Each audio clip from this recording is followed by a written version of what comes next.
তুমি বলবে স্যার আমরা তো পড়াশোনা করতে পছন্দ করি না। মোবাইল নিয়ে তুমি পড়াশোনা করো না? মোবাইল নিয়ে যখন পড়াশোনা করছো, তুমি ভাবো যখন মোবাইল, এই যে একটা মোবাইল আছে, এই মোবাইল নিয়ে তোমরা পড়াশোনা করো, কি করে পড়াশোনা করো? মোবাইলে প্রথমে ইনস্টাগ্রাম হোক বা কিছু একটা খুলছো, একটা অ্যাপ, যে কোনো একটা অ্যাপ, ইনস্টাগ্রাম হোক, যে কোনো একটা অ্যাপ, ঠিক আছে, একটা গেমিং অ্যাপ হতে পারে, যে কোনো একটা গেমিং অ্যাপ, তুমি জানো না, সেটা প্রথম তোমার বন্ধুর মুখ থেকে শুনলে। এবার এই গেমিং অ্যাপ যে কোনো এক ধরো, সেটা নিয়ে তুমি পড়াশোনা করো দুদিন। কি পড়াশোনা করো? আচ্ছা, এখান থেকে এই ফিচারটা আছে, তাহলে এই যে এই ফিচারটা তুমি এখানে কি করলে? ডিসকভার করলে। এই ফিচারটা তুমি এখানে কি করলে? ডিসকভার করলে। এটা কি পড়াশোনার আন্ডারে পড়ে না? অবভিয়াসলি পড়াশোনার আন্ডারে পড়ছে। পার্থক্যটা কি? তুমি এখানে যখন ডিসকভার করছো, তুমি এখানে পাচ্ছ কি? জয়, আনন্দ পাচ্ছ ভাই। আনন্দ পাচ্ছ বলে তোমার এই জায়গাগুলো হাঁটতে ভালো লাগছে। কিন্তু যখনই আমি এই জায়গায় চলে আসছি, তোমার বিরক্ত লাগছে। যখনই এই জায়গায় তুমি আনন্দ খুঁজে পাবো, বাস তোমার পড়াশোনা করতে দেখবে আর বিরক্তই লাগবে না। That will be no boring. Class 8 এর আমাদের মোটামুটি ফার্স্ট সামেটিভের লাস্ট চ্যাপ্টার, তাই তো? পদার্থের গঠন, এটা করলে আমাদের সিলেবাস সব শেষ। প্রথম থেকে দেখো, আমরা একদম ফার্স্ট থেকে বল ও চাপ, স্পর্শ ছাড়া ক্রিয়াশীল বল, তাপ, আলো, পদার্থের প্রকৃতি, তার রেকর্ডেড ক্লাসটা দেওয়া হয়নি, পদার্থের গঠন, সব ভিডিওগুলোই মোটামুটি আমরা করে ফেলেছি ক্লাসে। এবং পড়াশোনার সঙ্গে সঙ্গে আজকে আমরা আমাদের ফার্স্ট সামেটিভের সিলেবাসকে শেষ করছি।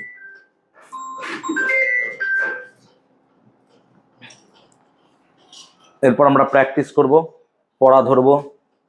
আশা করছি সমস্ত স্কুলের পরীক্ষা 30 তারিখে মোটামুটি শুরু হচ্ছে, 1 তারিখ শুরু হচ্ছে কোনো কোনো স্কুলে। প্রিপারেশন ভালো করে নাও। আশা করছি সব সাবজেক্টের তোমাদের সিলেবাস শেষ হয়ে গেছে। চলো, পরমাণুর যদি ইতিহাস দেখতে চাও, তাহলে প্রথম থেকে আমাদের মধ্যে জিজ্ঞাসা, কোয়েশ্চেন, এই মাইন্ডসেট ছিল। প্রকৃতিতে যে ঘটনাগুলো ঘটছে, এটা কেন ঘটছে, কি কারণে হচ্ছে, এখান থেকে আস্তে আস্তে বিজ্ঞান মনস্কতা আস্তে আস্তে সামনে প্রকাশ পায়। সর্বপ্রথম আমরা পাথর দিয়ে অস্ত্র বানাতে শিখলাম, আগুন জ্বালালাম, সেখান থেকে বিভিন্ন কাজ করলাম। আস্তে আস্তে প্রকৃতি থেকে প্রাপ্ত বিভিন্ন জিনিসগুলো সম্বন্ধে আমরা পড়াশোনা, স্টাডি শুরু করলাম। তখন বিভিন্ন দার্শনিকদের চিন্তা ভাবনা ছিল যে যদি একটা পদার্থ বা কোনো বস্তুকে আমরা নিই, তাহলে তাকে যদি ভাঙতে ভাঙতে যায়, টুকরো টুকরো করতে যায়, তাহলে সর্বশেষ টুকরো কতটা হবে, কত ছোট হবে। তো যেমন ধরো আমার কাছে যদি একটা প্লাস্টিকের স্কেল থাকে, সেই প্লাস্টিকের স্কেলটাকে যদি ভাঙতে ভাঙতে যায়, তাহলে সর্বশেষ ছোট টুকরোটা কি হবে। এইটা নিয়ে পুরো বিশ্বের বিভিন্ন দেশ, যেমন ধরো তোমাদের বই আছে গ্রিক বা গ্রিস দেশ, আমাদের ভারত, এরকম সব জায়গাতে আলোচনা চলছিল। যেমন তোমরা গ্রিস দেশের বিভিন্ন দার্শনিক, লিউকিপ্পাস, ডেমোক্রিটাস, এদের নাম পাবা। ইনারা তৎকালীন, আজ থেকে বহু বছর আগে, খ্রিস্টপূর্বাব্দে সম্ভবত, তখন ধারণা করেছিলেন, ডেমোক্রিটাসের নামটা বিশেষ উল্লেখযোগ্য, যে তিনি ধারণা করেছিলেন যে পদার্থকে যদি আমরা ছোট ছোট টুকরো করতে করতে যাই, সর্বশেষ যে টুকরোটা পাবো সেটাকে আর ভাঙতে পারবো না। এবং তিনি এটার নাম দিয়েছিলেন অ্যাটোমস। এটার নাম তিনি ইউজ করেছিলেন অ্যাটোমস, কারণ অ্যাটোমস কথাটার মানে হচ্ছে অ্যাকচুয়ালি ইনডিভিজিবল, যাকে ভাঙা যায় না, ইনডিভিজিবল, এইটা প্রথম ইউজ করেছিলেন। এবং এই অ্যাটোমস থেকেই বর্তমানে যে কথাটা ইউজ করছো তোমরা অ্যাটম, সেটা এসছে। এবং এই অ্যাটম কথাটার মানেই বাংলায় আমরা বলি পরমাণু, বা আমরা হিন্দি সংস্কৃত পরমাণু বলি, পরমাণু। তো অ্যাটোমস, অ্যাটম, পরমাণু, এই কথাগুলো মোটামুটি আমরা পরিচিত। অ্যাটোমস কথাটা ইউজ করেছিলেন বিজ্ঞানী ডেমোক্রিটাস। আমাদের ভারতও পিছিয়ে ছিল না। আমাদের ভারতের যদি বিভিন্ন শাস্ত্র তখনকার কালে পড়া যায়, তখন আমাদের শাস্ত্রের মধ্যেও পঞ্চতন্ত্র বা পঞ্চ পদার্থ বা পঞ্চভূত, এই কথাটা উল্লেখ ছিল। পঞ্চতত্ত্ব মানে কি? 5টা জিনিস দিয়ে আমাদের হিউম্যান বডিজ তৈরি, যেমন আর্থ, মাটি, বায়ু, অগ্নি, জল, এরকম কিছু দিয়ে পঞ্চতত্ত্ব, এই কথাটা ছিল প্রযোজ্য। পরবর্তী ক্ষেত্রে ভারতীয় বিজ্ঞানী কনাদ, বিজ্ঞানী বলবো না, দার্শনিক বলতে পারো, ঋষি কনাদ বা দার্শনিক কনাদ আমাদের ধারণা দিয়েছিলেন যে সর্বশেষ যে টুকরোটা পুরাবে, টুকরো বলতে একদম ছোট্ট অংশ, যাকে আর ভাঙতে পারবে না, তাকে আমরা পরমাণু বলে চিহ্নিত করলাম। পরমাণু। তাহলে ভারত, গ্রিস, বিভিন্ন দেশে এই পরমাণু নিয়ে আলোচনা তো চলছিল, অবভিয়াসলি চলছিল। এখন চলতে চলতে বহু কাল কেটে গেল, এইগুলো নিয়ে আর চর্চা এলো না। তখন কি এলো? সাম্রাজ্য বিস্তার, তাই না? ইনারা নিজেদের কাজ করেছেন, কিন্তু তারপর এলো সাম্রাজ্য বিস্তার। আমাদের যদি ভারতে দেখো, গুপ্ত সাম্রাজ্য এলো, মৌর্য সাম্রাজ্য এলো, বিভিন্ন রকমের সাম্রাজ্য এলো। তারা তরবারি বা তলোয়ারের জোরে বিভিন্ন জায়গায় যুদ্ধ করতে গেল। কিন্তু ইউরোপ আস্তে আস্তে এগুলো কি ভুলে যেতে থাকলো যে কি জিনিস এগুলো ছিল। কিন্তু মানুষের মধ্যে বিজ্ঞান চেতনা কখনো শেষ হয়নি। বিভিন্ন দার্শনিক, বিভিন্ন বিজ্ঞানী এগুলো নিয়ে আলোচনা করতে করতে থাকলেন, এবং এরপর মোটামুটি একটা উল্লেখযোগ্য এই কারণে বলছি, তার কারণ এরপর মোটামুটি আমরা যে ঘটনাটা দেখব সেটা পুরো বিশ্বকে নাড়িয়ে দিয়েছিল। বিজ্ঞানী জন ডাল্টন, সেই জন ডাল্টনের অবদান ছিল সব থেকে বড়। জন ডাল্টনের অবদানটা কি ছিল?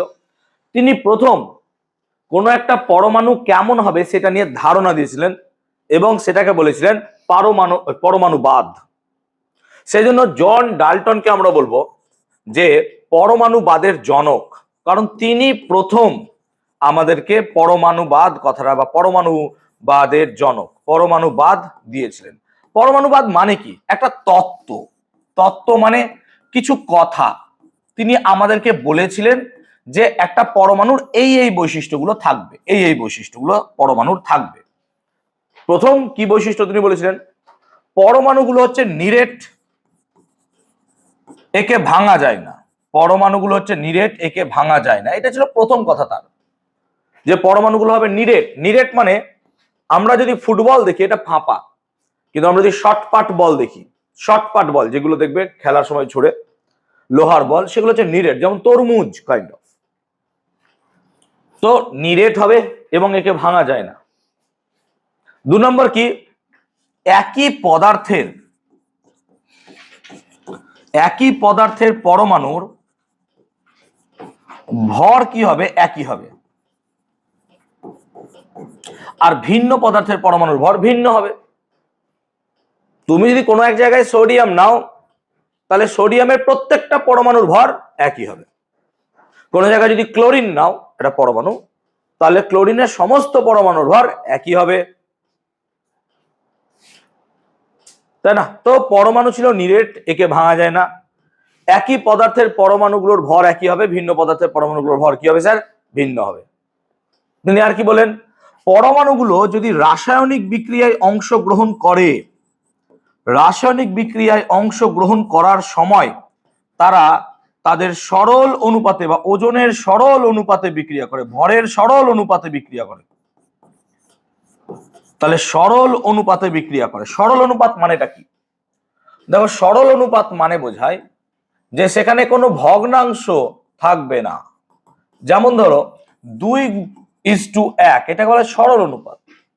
কখনো যদি এরকম লিখে দিতাম 3:5:2:7, এটা সরল অনুপাত হতো না, কারণ ভগ্নাংশ আছে। তো সরল অনুপাত বলতে তো আমরা বুঝবো স্যার যে যেখানে গোটা গোটা সংখ্যা থাকবে, ভগ্নাংশ থাকবে না। এটা ছিল আমাদের জন ডাল্টনের পরমাণুবাদ। তাহলে পরমাণুকে ছিল নিরেট, ভাঙা যায় না। একই পদার্থের পরমাণুগুলোর ভর একই হবে, ভিন্ন পদার্থের পরমাণুগুলোর ভর ভিন্ন হবে। একই পদার্থ পরমাণুগুলোর রাসায়নিক ধর্ম একই হবে। এই রকম কথা আমাদেরকে প্রথম কে দিতে পেরেছিলেন? বিজ্ঞানী জন ডাল্টন। এর আগে কেউ এই কথাটা দিতে পারেনি।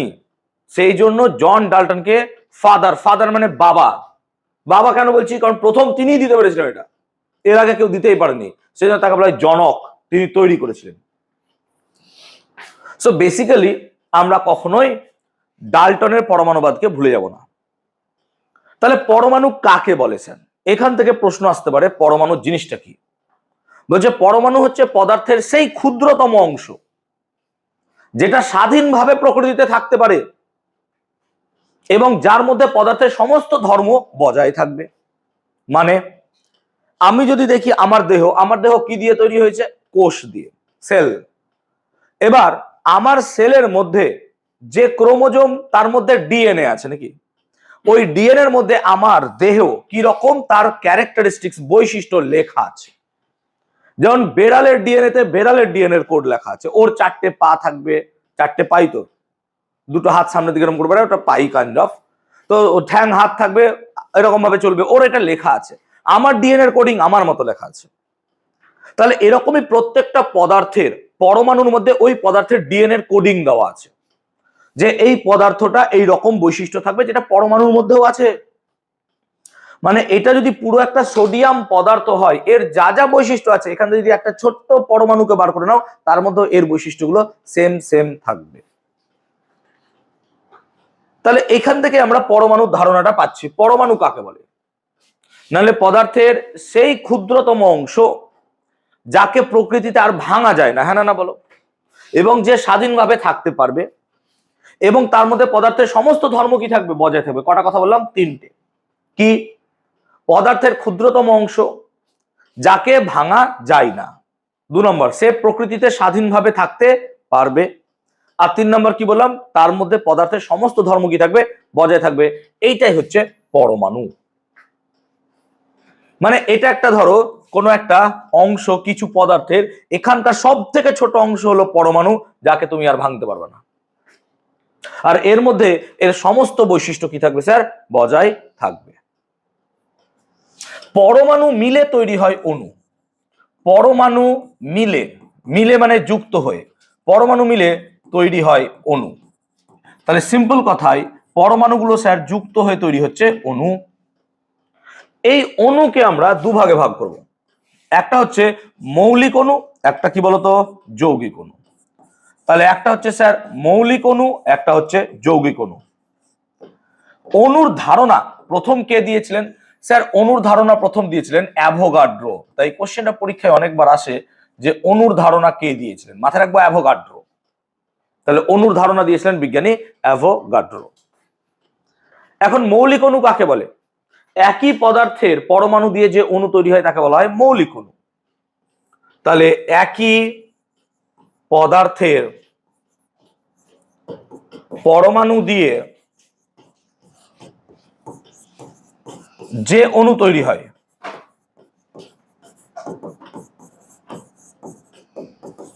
একই পদার্থের পরমাণু দিয়ে যে অণু তৈরি হয় তাকে কি বলবো? মৌলিক অণু।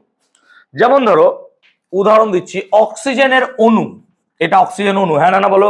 7-এ পড়েছো, হ্যাঁ না বলো? এই অক্সিজেনের অণু কটা পরমাণু দিয়ে তৈরি হচ্ছে? স্যার 2টো অক্সিজেন পরমাণু দিয়ে তৈরি হচ্ছে, হ্যাঁ না বলো? যেমন ধরো একটা ক্লোরিন অণু, একটা ক্লোরিন অণু স্যার 2টি ক্লোরিন পরমাণু দিয়ে তৈরি হয়েছে, তাহলে এগুলো হচ্ছে মৌলিক অণু। একই পদার্থের পরমাণু দিয়ে যে অণু তৈরি হয় তাকে বলা হয় মৌলিক অণু। কিন্তু ভিন্ন পদার্থের পরমাণু দিয়ে, ভিন্ন পদার্থের পরমাণু দিয়ে যে অণু তৈরি হয় তাকে বলবো আমরা কি? যৌগিক অণু।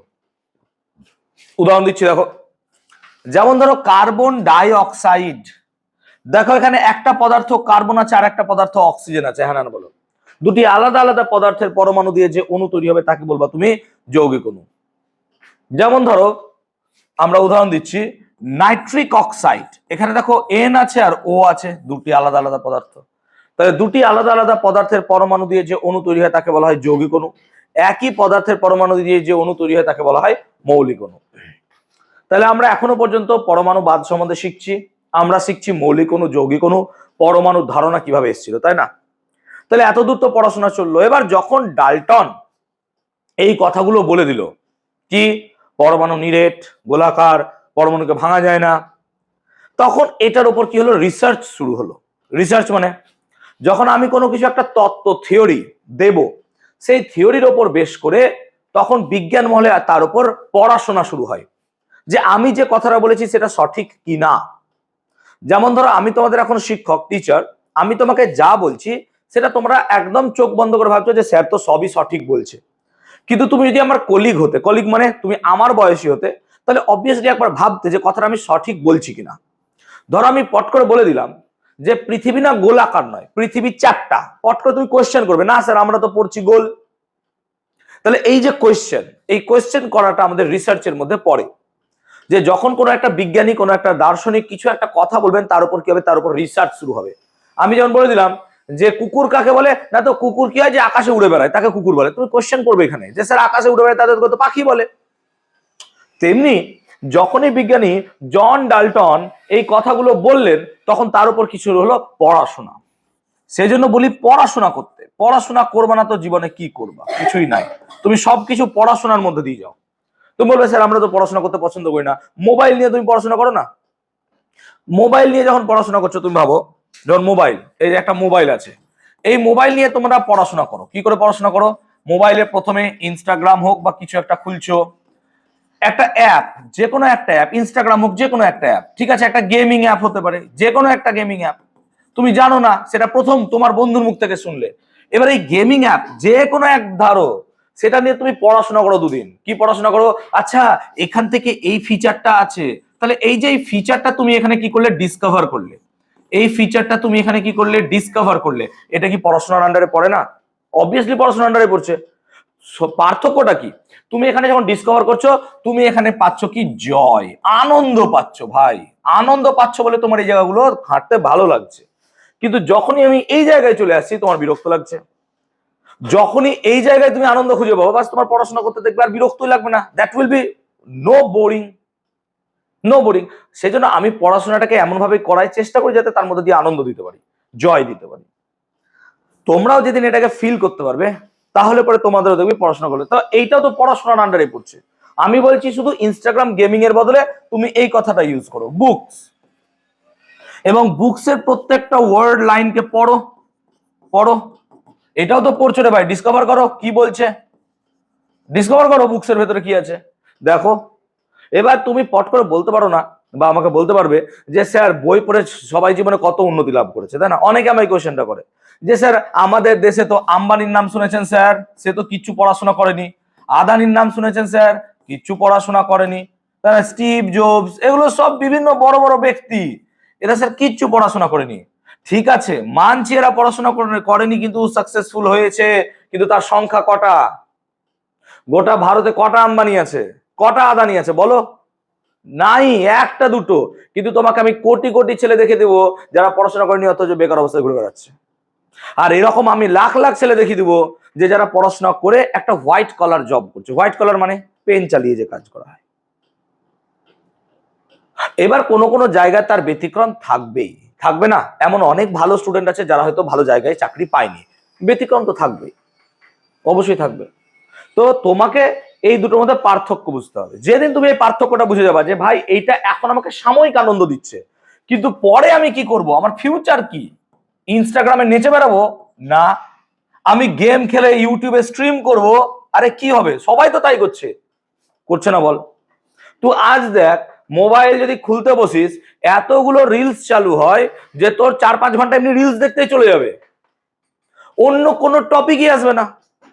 4-5 ঘন্টা, আর তোর দেখতে ভালোও লাগবে। নতুন ড্রেস পরা, সামনে কোনো ছেলে মেয়ে নাচছে, কন্টেন্ট আসছে, স্বাভাবিক এগুলো। আমি সেদিন মোবাইল নিয়ে বসেছি, আমার স্টুডেন্ট, আমি ওদের এই করছি, আমি এমন করে ঘাঁটছি, দিয়ে আমি কিছু উঠেছি, বলছে স্যার কতক্ষণ হলো বলুন তো? কেন রে কতক্ষণ হলো? বলছে স্যার আপনি 8 ঘন্টা ধরে মোবাইল দেখছেন। 8 ঘন্টা হয়ে গেল? ভাব, ওই মোবাইলটা দেখতে শুরু করেছি, ইনফিনিটি স্ক্রোলিং, মানে তুই স্ক্রোল করেই যাচ্ছি, শেষই হয় না স্ক্রোলিং। এমন ভাবে অ্যাপগুলো বানানো। আর যারা এই অ্যাপগুলো বানিয়েছে বিশ্বাস কর, তারা সেই অ্যাপ খুলেও দেখে না যে ওই অ্যাপের ভিতরে চলছেটা কি। ওরা তোদেরকে দিয়ে দিয়েছে, লে এবার তোরা মর, টাইম কাটা এখানে। তুই যত অ্যাপে সময় কাটাবি, ইনকাম তো ওদের বাড়বে। তুই যত ডাউনলোড করবি, ইনকাম তো ওদের বাড়বে। একটা এক্সাম্পল দিচ্ছি, ধর একটা গেমিং অ্যাপ আছে পেস বলে, হ্যাঁ, প্রো এভলিউশন সকার। এই পেস গেমটা আমি 2016-17 থেকে খেলতাম মোটামুটি। তখন গেমের ডাউনলোড কটা ছিল? বেশি ছিল না, অল্প, কিন্তু ভালো লাগতো। ফুটবল যেহেতু আমি পছন্দ করি, মাঠে খেলতে পারতাম না, তাহলে মোবাইলে একটু খেলতাম। এবার এই গেমিং এর পর এখন দেখছি বোধহয় বিলিয়ন ডাউনলোড হয়ে গেছে। মাঝে মধ্যে অফার দেয় 900 মিলিয়ন, বিলিয়ন। তো এত ছেলে পিলে খেলছে কি করে? নিশ্চয়ই ছড়িয়েছে ব্যাপারটা, তারা এর মধ্যে দিয়ে আনন্দ পাচ্ছে। কিন্তু আমি কি হয়েছে, সময়ের সঙ্গে সঙ্গে গেমের প্রতি অ্যাডিকশন কমে গেম আর খেলি না, শুরুই করি না, বন্ধই করে দিয়েছি। আমি 2022 সালে যারা পেস খেলতো তাদেরকে এখন জিজ্ঞেস করি কি করছিস রে? আসছে আর কি খেলবো, বিরক্ত হয়ে গেছে, বোরিং হয়ে গেছি, ভাল লাগছে না আর, অন্য কোনো গেম থাকলে বলুন খেলবো।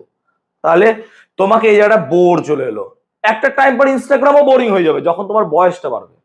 এখন তোমার ভালো লাগছে দেখতে, এখন তোমার ফেসবুক করতে ভালো লাগছে, এগুলো ভালো লাগবে, কিন্তু একটা টাইম পরে এগুলো সব বোরিং হয়ে যাবে।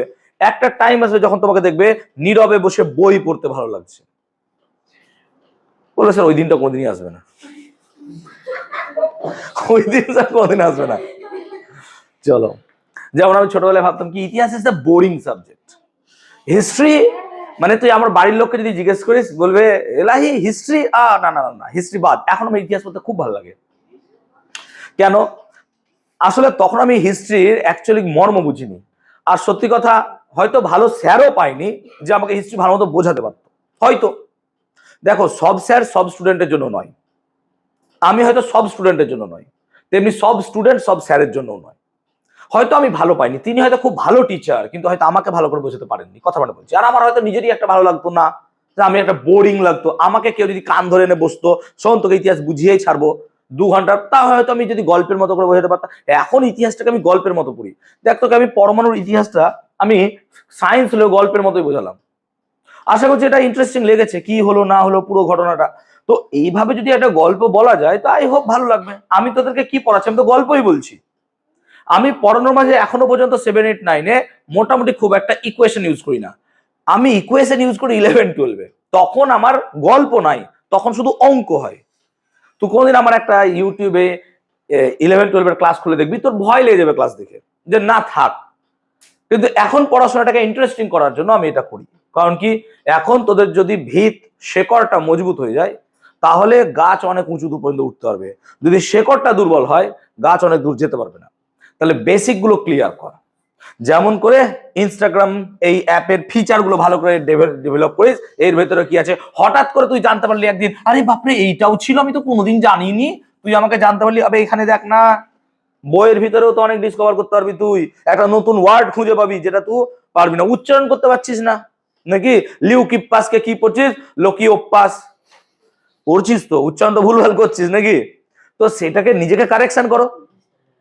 কিন্তু ইনস্টাগ্রামে একটা কঠিন কঠিন হিন্দি ওয়ার্ডকে তুমি উচ্চারণ করে ফেলছো দারুণ ভাবে। যাও ছাড়ো, জ্ঞান দেবো না। তাহলে পরমাণুবাদ, পরমাণুবাদের মধ্যে পরমাণু এলো কনসেপ্ট, তাই তো। পরমাণু কাকে বলে না, তো পদার্থের সব থেকে ছোট অংশ, ক্ষুদ্র অংশ, যাকে ভাঙা যায় না, যার মধ্যে পদার্থের সমস্ত ধর্ম কি থাকবে স্যার, বজায় থাকবে, এবং প্রকৃতিতে সে কিভাবে থাকতে পারবে, স্বাধীনভাবে থাকতে পারবে। দেখো সিম্পল গল্প, এইটাকে বলছি আমরা পরমাণু। এখন এই পরমাণু কি কি দিয়ে তৈরি হয়? পরমাণু তৈরি হয় 3টি কণা দিয়ে, that is call electron, proton, neutron. এবার এদের আবিষ্কারগুলো না আমাদের সব ক্লাস 9-এ আছে, তবে আমি ছোট করে বলে দেবো, ক্লাস 9-এর ডিটেল আছে কি করে হয়। তো মাথায় রাখবো ইলেকট্রনটাকে আবিষ্কার করেছিলেন কে, বিজ্ঞানী থমসন। থমসন ইলেকট্রন আবিষ্কার করেছিলেন, কিন্তু ইলেকট্রনের নামকরণ করেছিলেন বিজ্ঞানী স্টোনি। তাই ইলেকট্রনের নামকরণ করেছিলেন বিজ্ঞানী স্টোনি। এটা ডিটেল আমরা ক্লাস 9-এ পড়বো, ক্যাথোড রশ্মি দিয়ে। হ্যাঁ, তাহলে ইলেকট্রন আবিষ্কার করেছিলেন থমসন। প্রোটন আবিষ্কার করেছিলেন, এটা নিয়ে দ্বিমত আছে, অনেকেই বলেন রাদারফোর্ড, আবার অনেকে গোল্ডস্টাইন নামটা উচ্চারণ করেন। তাহলে রাদারফোর্ড আমরা লিখলাম, এটাই নেব নাম্বার। তবে তোমরা স্কুলে গিয়ে জিজ্ঞেস করে নিও ম্যাডাম যে বা স্যার যে প্রোটন আবিষ্কার কে করেছিলেন, আমরা কি বলবো, গোল্ডস্টাইন নাকি রাদারফোর্ড। হ্যাঁ, এটা একটু জিজ্ঞেস করে নিও, কারণ রাদারফোর্ড তোমাদের বই যদি দেওয়া থাকে রাদারফোর্ডই লিখবে, অনেকে গোল্ডস্টাইন লিখে। আর নিউট্রনের আবিষ্কার করার জন্য বিজ্ঞানী স্যাডউইকের অবদান অসম্ভব আছে, স্যাডউইক। তাহলে স্যাডউইক এই 3জন ইলেকট্রন, প্রোটন, নিউট্রন আবিষ্কার করেছিলেন। কিভাবে আবিষ্কার হয়েছিল সেটা আমরা ক্লাস 9-এ পড়বো, আমাদের এখন নেই সিলেবাসে। তাহলে ইলেকট্রন আবিষ্কার করেছিলেন থমসন, নামকরণ কে করেছিলেন, স্টোনি। প্রোটন আবিষ্কার করেছেন রাদারফোর্ড, তোমরা একবার স্কুলে জিজ্ঞেস করে নিও গোল্ডস্টাইন হবে কিনা। আর নিউট্রনের আবিষ্কার করেছিলেন বিজ্ঞানী স্যাডউইক। আমি গোল্ডস্টাইনটা অনেক বই দেখেছি, আছে বলে তোমাদেরকে আমি বলে রাখলাম, তবে রাদারফোর্ডটাই ব্যাপারটা জরুরি। তাহলে এই আবিষ্কার কে কে করেছিলেন সেগুলো আসতে পারে পরীক্ষায়। আর কি আসতে পারে, এদের ধর্ম। তো দেখো ইলেকট্রনের যদি তুমি দেখো, তাহলে ইলেকট্রনের ভর কত হয় স্যার, ইলেকট্রন হচ্ছে সব থেকে হালকা, সব থেকে হালকা, এই কণাগুলোর মধ্যে সব থেকে হালকা হচ্ছে ইলেকট্রন, এবং তার ভর কত, মাথায় রাখবো 9.1 × 10⁻³ কেজি, এটা হচ্ছে ইলেকট্রনের ভর। হ্যাঁ বাবা, পাশে গ্রামও লেখা আছে, দেখো গ্রাম লেখা নাই, আমি কেজিতে দিচ্ছি। হ্যাঁ, তো 9.1 × 10⁻³ কেজি হয়, অথবা 9.1 × 10⁻28 গ্রামও হয়, দুটোই হয়, যে কোনো একটা লিখবা। প্রোটনের ভর যদি দেখো, প্রোটনের ভর এটা হয় 1.6725 ইন্টু 10⁻⁻27 কেজি অথবা 1.6725 ইন্টু 10⁻⁻24 গ্রাম, দুটোই হয়, যে কোনো একটা লিখবা। ক্লিয়ার?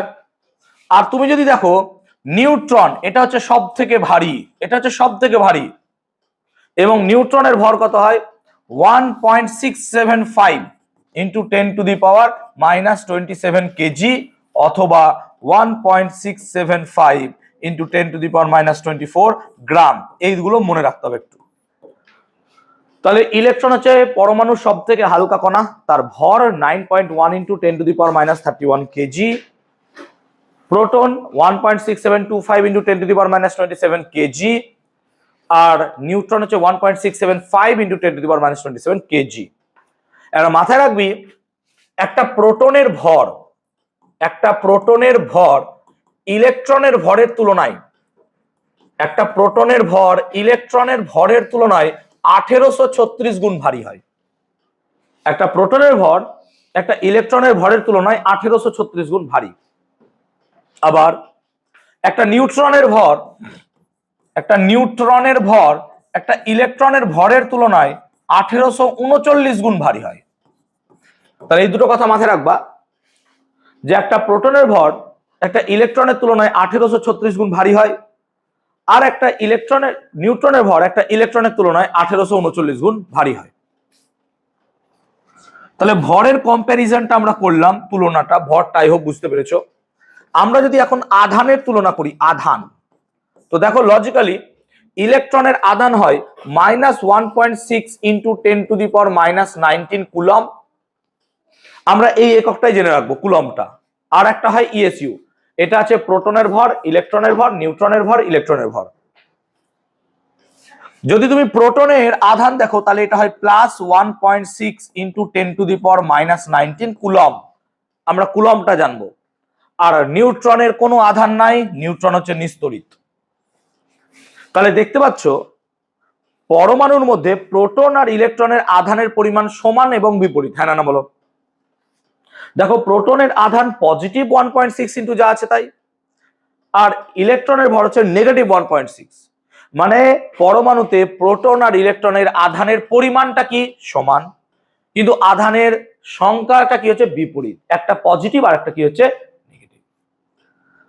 আধানের ডেফিনিশন মানে আধানটা কি প্রকৃতির, একটা নেগেটিভ আর একটা পজিটিভ।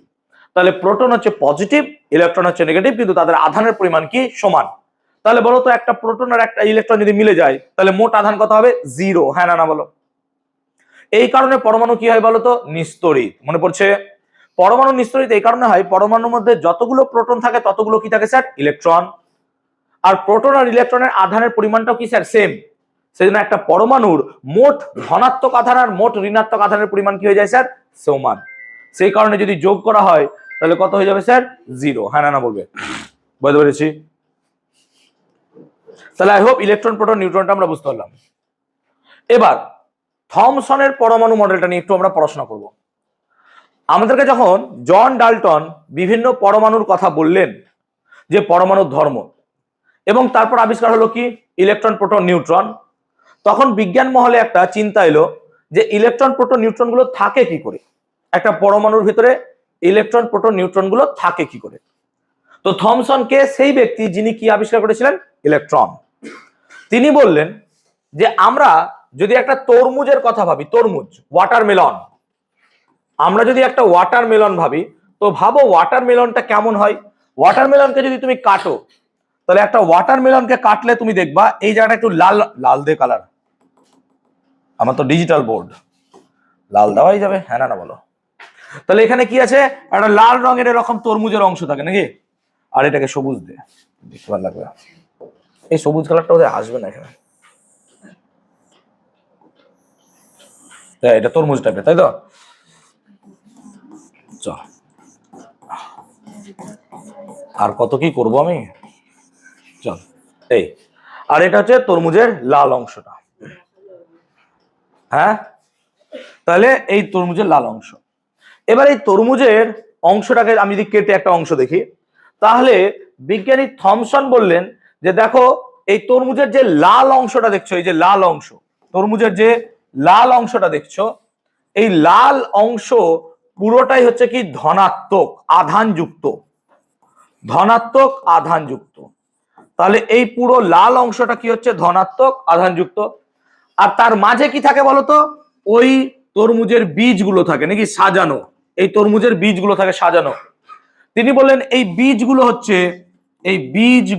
হচ্ছে কি আমার ইলেকট্রন, যাতে করে পুরো ধনাত্মক আর ইলেকট্রন মিলেমিশে একাকার হয়ে পরমাণুটা কি হয়ে যায় নিস্তড়িত। তাই তিনি বললেন যেহেতু পরমাণু নিরেট ছিল, তাহলে তুমি একটা তরমুজের মতো ভাবো একটা পরমাণু দেখতে হবে, তার ভেতরে যে লাল অংশ আছে সেই লাল অংশগুলো কি হবে স্যার ধনাত্মক আধানযুক্ত, আর যে কালো কালো বীজগুলো আছে সেই বীজগুলো সব একটা কি হবে স্যার ঋণাত্মক আধানযুক্ত ইলেকট্রনস, ঋণাত্মক আধানযুক্ত কি হবে ইলেকট্রন। তাহলে পরে এটা একটা পরমাণু মডেল দাঁড়ায়। এটা হচ্ছে থমসনের পরমাণু মডেল, যাকে বলা হয় ওয়াটারমেলন মডেল।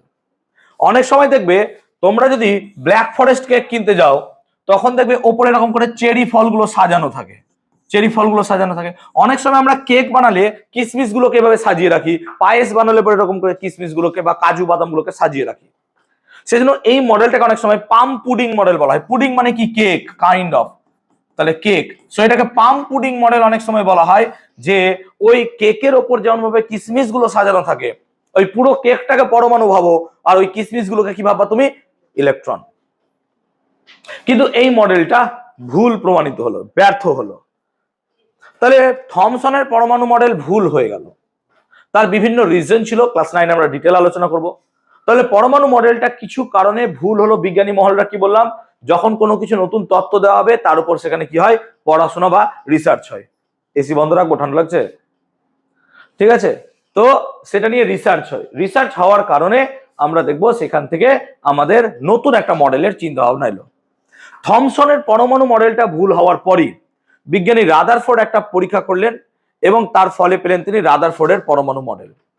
রাদারফোর্ডের পরমাণু মডেলটাকে আমরা আলফা কণা বিক্ষেপণ পরীক্ষা দ্বারা পরিচিত। আলফা কণা বিক্ষেপণ পরীক্ষা। তিনি এখানে কি করেছিলেন, একটা স্বর্ণপাত নিয়েছিলেন, খুব পাতলা স্বর্ণপাত, খুব পাতলা স্বর্ণপাত, সোনার পাত, এবং তার মধ্যে দিয়ে তিনি আলফা রশ্মি কি না, তো আলফা রশ্মি এক প্রকারের তেজস্ক্রিয় রশ্মি, যা তেজস্ক্রিয় পদার্থ থেকে বেরিয়ে আসে। তেজস্ক্রিয় পদার্থ কাকে বলে? কিছু কিছু পদার্থ প্রকৃতিতে আছে যাদের থেকে অবিরাম কিছু অদৃশ্য রশ্মি বেরোয়, যেগুলো খুব ভেদন ক্ষমতাযুক্ত। এই পদার্থগুলোকে বলা হয় তেজস্ক্রিয় পদার্থ, আর যে পদ্ধতির মাধ্যমে বেরিয়ে আসে তাকে বলা হয় তেজস্ক্রিয়তা। এবং এই তেজস্ক্রিয় পদার্থগুলো থেকে 3 প্রকারের রশ্মি বেরোয়, একটা হচ্ছে আলফা, একটা হচ্ছে বিটা, একটা হচ্ছে গামা। তাদের মধ্যে থেকে আলফাটা হচ্ছে ধনাত্মক। এই পরীক্ষার দ্বারা তিনি কতগুলো সিদ্ধান্তে আসেন। কি তিনি বললেন যে এখানে যে আমি সোনার পাতটা নিয়েছি, ধরো সোনার পাতের মধ্যে কিছু পরমাণু আছে, আমি ক্লাস 9 আরো ডিটেল এটা বোঝাবো, কিছু পরমাণু আছে। এবার এর মধ্যে দিয়ে যখন আলফা কণা পাঠালো, দেখা গেল বেশিরভাগ আলফা কণা সোজা ভেদ করে পালিয়ে যাচ্ছে। তো বলতো যদি পরমাণুগুলো নিরেট হয় তাহলে আলফা কণা কি ভেদ করে যেতে পারতো না স্যার? তাহলে এর থেকে রাদারফোর্ড প্রথম কথায় বলে দিলেন যে পরমাণু নিরেট নয়, পরমাণু নিরেট নয়। তাহলে পরমাণু কি না, তো পরমাণু নিরেট নয়, পরমাণু কি হবে ফাঁপা, পরমাণু ফাঁপা। যেটা ডাইরেক্ট চ্যালেঞ্জ করলো কাকে বলতো, ডাল্টনকে। কেন ডাল্টন বলেছিল পরমাণু কি নিরেট, রাদারফোর্ড পরীক্ষার মাধ্যমে প্রমাণ করে দিল যে পরমাণু নিরেট নয়, পরমাণু কি হচ্ছে ফাঁপা। এবং এই পরীক্ষার মাধ্যমে তিনি দুটি জিনিস সিদ্ধান্তে নিয়ে আসেন। কি যে পরমাণুর দুটি অংশ, কি অংশ না, তো পরমাণুর দুটি অংশের মধ্যে একটা হচ্ছে পরমাণুর কেন্দ্রক, কেন্দ্রক মানে যেটা কেন্দ্রে থাকে, যাকে কি বলি আমরা নিউক্লিয়াস, আর পরমাণুর বাইরে বাইরের ইলেকট্রন মহল, যেখানে ইলেকট্রনগুলো কি হচ্ছে ঘুরে বেড়াচ্ছে। তাহলে রাদারফোর্ডের পরীক্ষার দ্বারা আমরা একটা সিদ্ধান্তে উপনীত হয় সিদ্ধান্তটা হচ্ছে এরকম যে পরমাণুর দুটি অংশ, একটা হচ্ছে পরমাণুর কেন্দ্রক বা নিউক্লিয়াস, আর একটা হচ্ছে বাইরের ইলেকট্রন মহল। কেমন করে এরা থাকে? না, তো এরা থাকে এমন ভাবে যেমন সূর্যকে কেন্দ্র করে গ্রহগুলো ঘুরছে। তাহলে যেমন করে সূর্যকে কেন্দ্র করে গ্রহগুলো ঘুরছে, এরকম ভাবে সেই পরমাণুর মধ্যে নিউক্লিয়াসকে কেন্দ্র করে ইলেকট্রনগুলো ঘুরছে একটি বৃত্তাকার কক্ষপথে। অর্থাৎ আমরা যদি রাদারফোর্ডের পরমাণু মডেলটাকে দেখতে চাই, তাহলে রাদারফোর্ডের পরমাণু মডেল অনুযায়ী যে কোনো একটা পরমাণুর দুটি অংশ। স্যার এইটা হচ্ছে তাহলে সেই পরমাণুটা যদি হয়, তাহলে ইলেকট্রনগুলো বাইরে ঘুরে বেড়ালে তার কেন্দ্রে কি আছে স্যার? একটা নিউক্লিয়াস। তাহলে এটা দেখতে অনেকটা সৌর জগতের মতো, সেজন্য এটাকে অনেক সময় বলা হয় রাদারফোর্ডের প্ল্যানেটারি মডেল। প্ল্যানেটারি কেন? কারণ সৌর জগতের সঙ্গে এটার খুব সাদৃশ্য আছে, আবার কিছু বৈসাদৃশ্যও আছে। তাহলে সূর্যের সাথে কিছু সাদৃশ্য এবং বৈসাদৃশ্য বোধ থাকার কারণে এটাকে আমরা অনেক সময় সৌরজগতের সাথে মিলিয়ে ফেলি। তাহলে রাদারফোর্ডের পরমাণু মডেল অনুসারে কি হলো স্যার?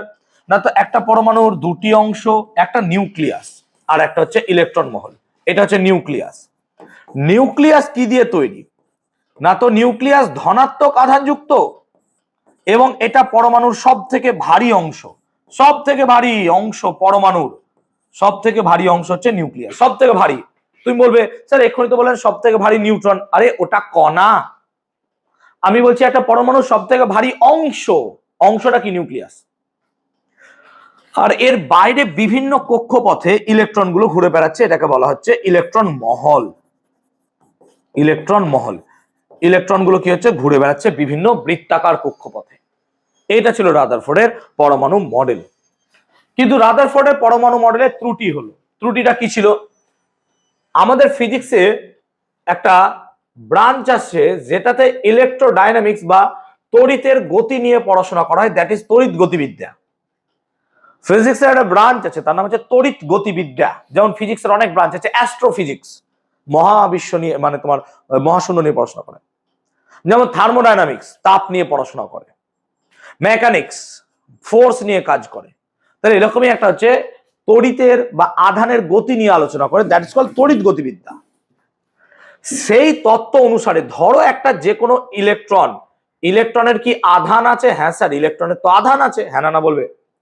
যদি সে কাউকে কেন্দ্র করে ঘোরে, তখন সে কন্টিনিউয়াসলি না শক্তি বিকিরণ করতে থাকবে। তাহলে এটা হচ্ছে একটা ইলেকট্রোডাইনামিক্স এর তত্ত্ব, যে ধরো তুমি কাউকে কেন্দ্র করে তার চারিদিকে ঘুরছে, তুমি কত ঘুরতে পারবা? একটা টাইম পর তোমার কি হবে? টায়ার্ড হয়ে যাবা, শক্তি নষ্ট হয়ে যাবে, দিয়ে বলবা ভাগ, আর যাবো না। যেমন একটা বন্ধু রেগে আছে, তাকে কি করছো? তুমি চাইছো যে তাকে রাগ ভাঙানোর জন্য, তুমি বলছো বন্ধু রাগ করিস না, বন্ধু রাগ করিস না, বন্ধু রাগ করিস না, চেষ্টা করছো কন্টিনিউয়াসলি। একটা টাইম পর তুমিও বলবি ভাগ, রাগ করেছিস, রাগ করে থাক, আর ভালো লাগছে না। তেমনি এখানেও ইলেকট্রনটা যখন দৌড়াচ্ছে, ও কন্টিনিউয়াসলি শক্তি বিকিরণ করছে। এবার এ যদি শক্তি বিকিরণ করতে থাকে, তাহলে ইলেকট্রনটা কি হবে? এরকম স্পাইরাল পথে, এরকম স্পাইরাল পথে গিয়ে কোথায় পড়ে যাবে স্যার? নিউক্লিয়াসে গিয়ে পড়ে যাবে। কারণ শক্তি তো হারিয়ে দিচ্ছে আস্তে আস্তে। তাহলে শক্তি হারাতে হারাতে সে যদি এরকম করে নিউক্লিয়াসে গিয়ে পড়ে যায়, তাহলে পরমাণুর অস্তিত্বই কিসে পড়ে যাবে? সংকটে পড়ে যাবে। পরমাণু থাকবে কি করে অস্তিত্ব? সেই কারণে এই তত্ত্ব অনুসারে পরমাণু মডেলের স্থায়িত্বকে ব্যাখ্যা করা গেল না। তাই মাথায় রাখবে, রাদারফোর্ডের পরমাণু মডেলের ত্রুটি হচ্ছে রাদারফোর্ডের পরমাণু মডেল স্থায়িত্ব সম্বন্ধে ধারণা দিতে পারেনি। পরমাণুর স্থায়িত্ব সম্বন্ধে ত্রুটি চলে এলো তার, যে পরমাণুর স্থায়িত্ব কি করে হবে? পরমাণুটা স্থায়ী হবে না, কারণ সেটা কোথায় ঢুকে যাবে? নিউক্লিয়াসের ভিতরে পড়ে যাবে। ক্লিয়ার হলো ব্যাপারটা? তাহলে এই হলো রাদারফোর্ডের পরমাণু মডেলের ত্রুটি। তোমাদের সিলেবাসের সম্ভবত বাইরে আছে, বাট দেখে নিও, যারা বাইরে মানে মিশন টিশনে পড়ো তাদের কাজে লাগতে পারে। ক্লিয়ার হয়েছে? নিউক্লিয় বল কি?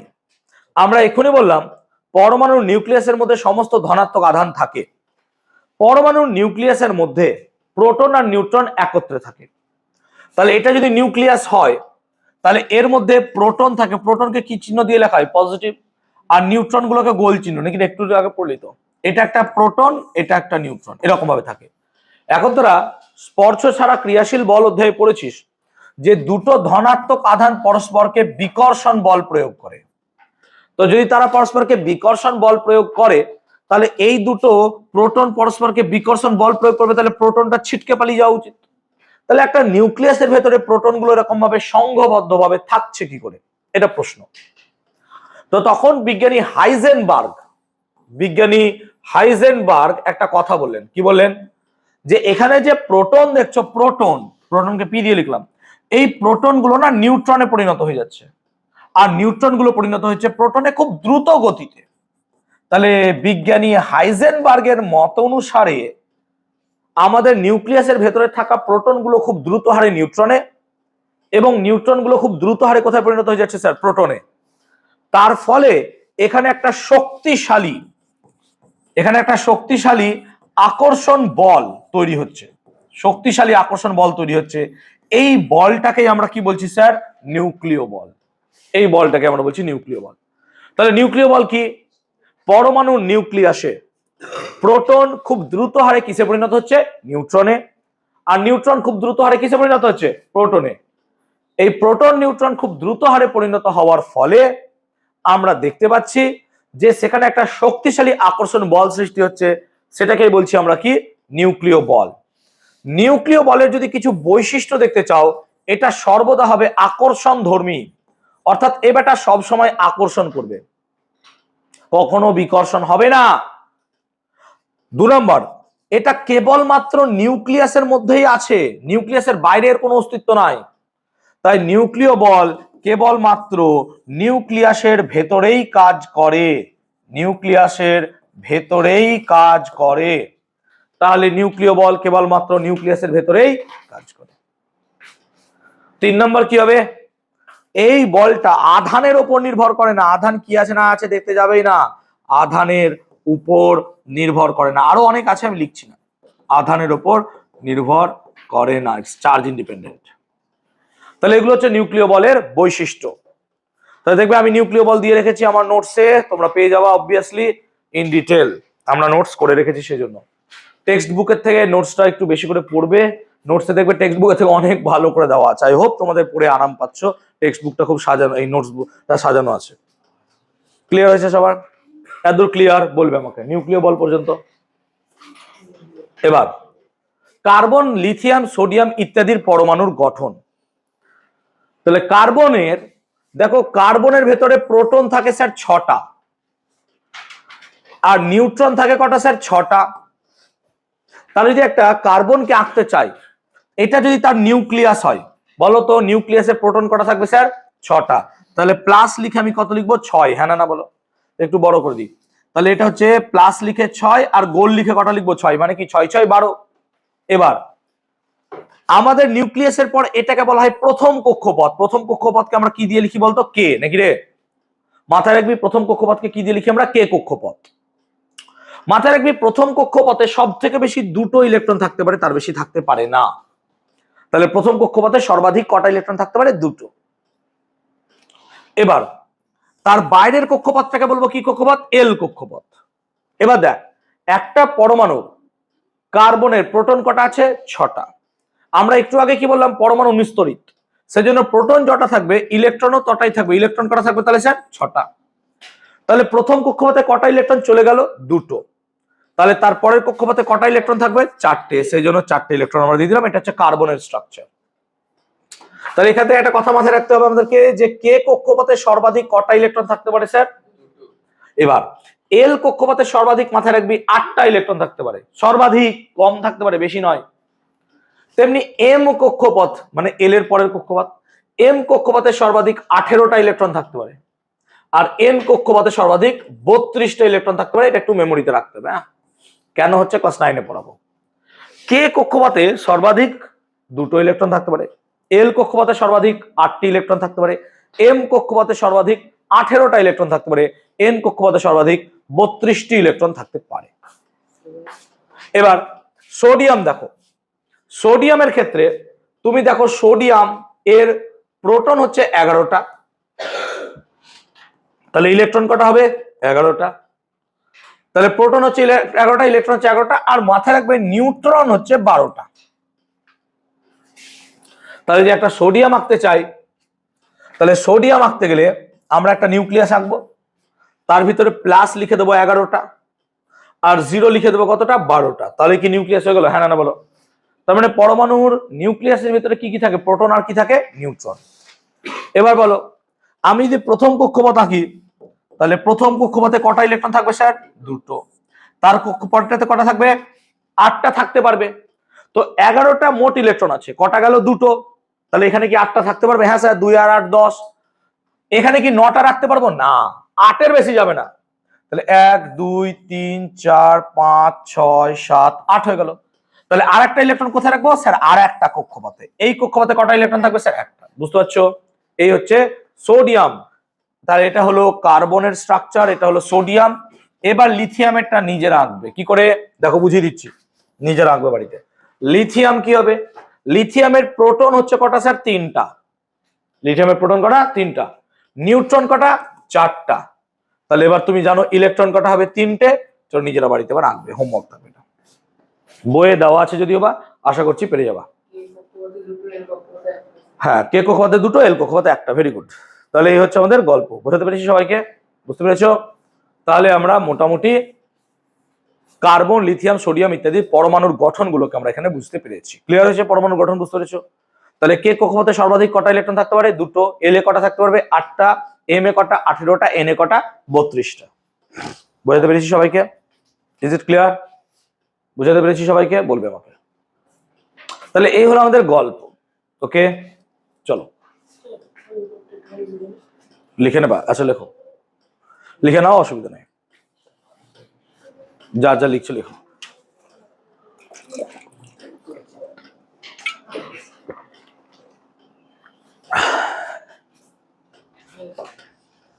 সবার হয়ে গেছে? সম্বোধি হয়েছে? বুঝতে পেরেছো সবটা? তোমরা বুঝেছো সবাই? বুঝেছো? ওকে। পরমাণু ক্রমাঙ্ক, এটা হর্ষ হবে। পরমাণু ক্রমাঙ্ক এবং ভর সংখ্যা মাথায় রাখবে। পরমাণু ক্রমাঙ্ক কাকে বলে স্যার? প্রোটন সংখ্যাকে বলা হয় পরমাণু ক্রমাঙ্ক। তাহলে প্রোটন সংখ্যাকে আমরা কি বলবো স্যার? পরমাণু ক্রমাঙ্ক।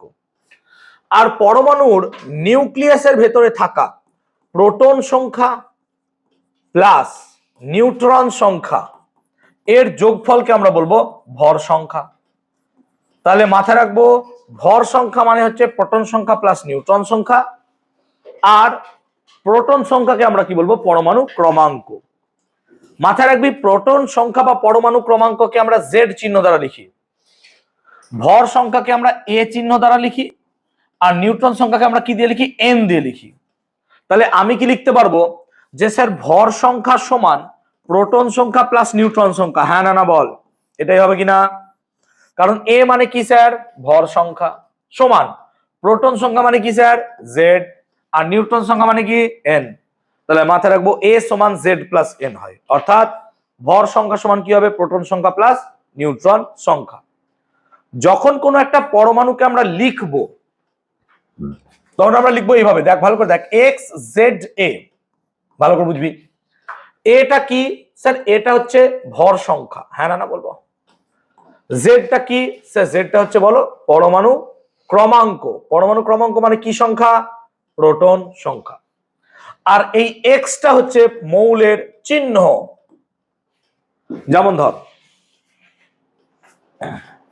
ধর আমি যদি এখানে সোডিয়ামের লিখতে চাই, তো সোডিয়াম বল, সোডিয়ামের চিহ্ন কি হয় স্যার? N A. হ্যাঁ না বল। প্রোটন সংখ্যা কত? এখনই কটা বললাম? 11টা। নিউট্রন সংখ্যা কত? 12টা। আর পরমাণু ক্রমাঙ্ক, সরি আর তো কিছু লাগবে না, এটাই হয়ে যাবে। এবার দেখ, তাহলে যদি আমি এই সোডিয়ামটাকে লিখতে চাই, কিভাবে লিখবো? তাহলে স্যার সোডিয়াম লিখবো। সোডিয়ামের চিহ্ন লিখলাম। হ্যাঁ না বলো। সোডিয়ামের চিহ্ন লিখলাম। তাহলে বাঁদিকে নিচে কি লিখবো? পরমাণু ক্রমাঙ্ক। পরমাণু ক্রমাঙ্ক মানে কি? প্রোটন সংখ্যা। তো বলো প্রোটন সংখ্যা কত হবে স্যার? প্রোটন সংখ্যা তো 11। তাহলে এখানে কি লিখবো? 11।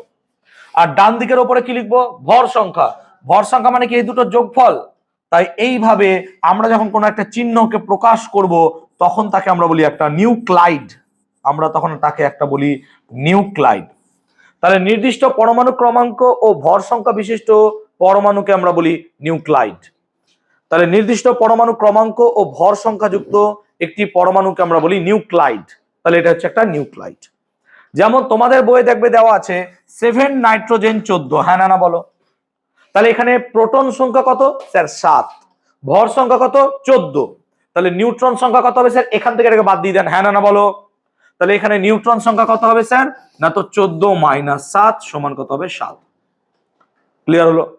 অনেক সময় এইভাবে না লিখে অনেক সময় আবার এইভাবেও লেখো, জানো তো, 7n14 এইভাবেও লেখে। তো এইটাও লেখা যায়, এটাও লেখা যায়, যে কোনো একটা লিখতে পারবো, একই জিনিস। ক্লিয়ার হয়েছে?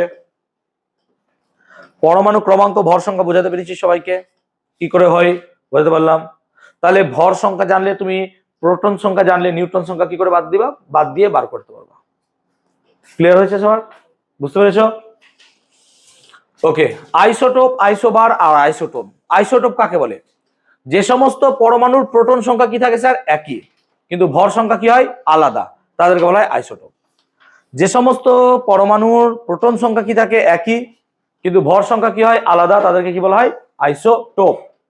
যেমন ধরো আমি এখানে লিখছি 1H1, এটার নাম হচ্ছে প্রোটিয়াম। এটার নাম কি? প্রোটিয়াম।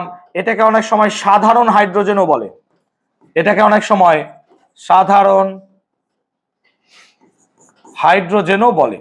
তাহলে প্রোটিয়াম বা সাধারণ হাইড্রোজেন। 1H2, এটা হচ্ছে ডয়টেরিয়াম, অনেকে ডিউটেরিয়ামও বলে, ডয়টেরিয়াম। আর হচ্ছে 1H3, এটাকে বলছি আমরা ট্রিশিয়াম।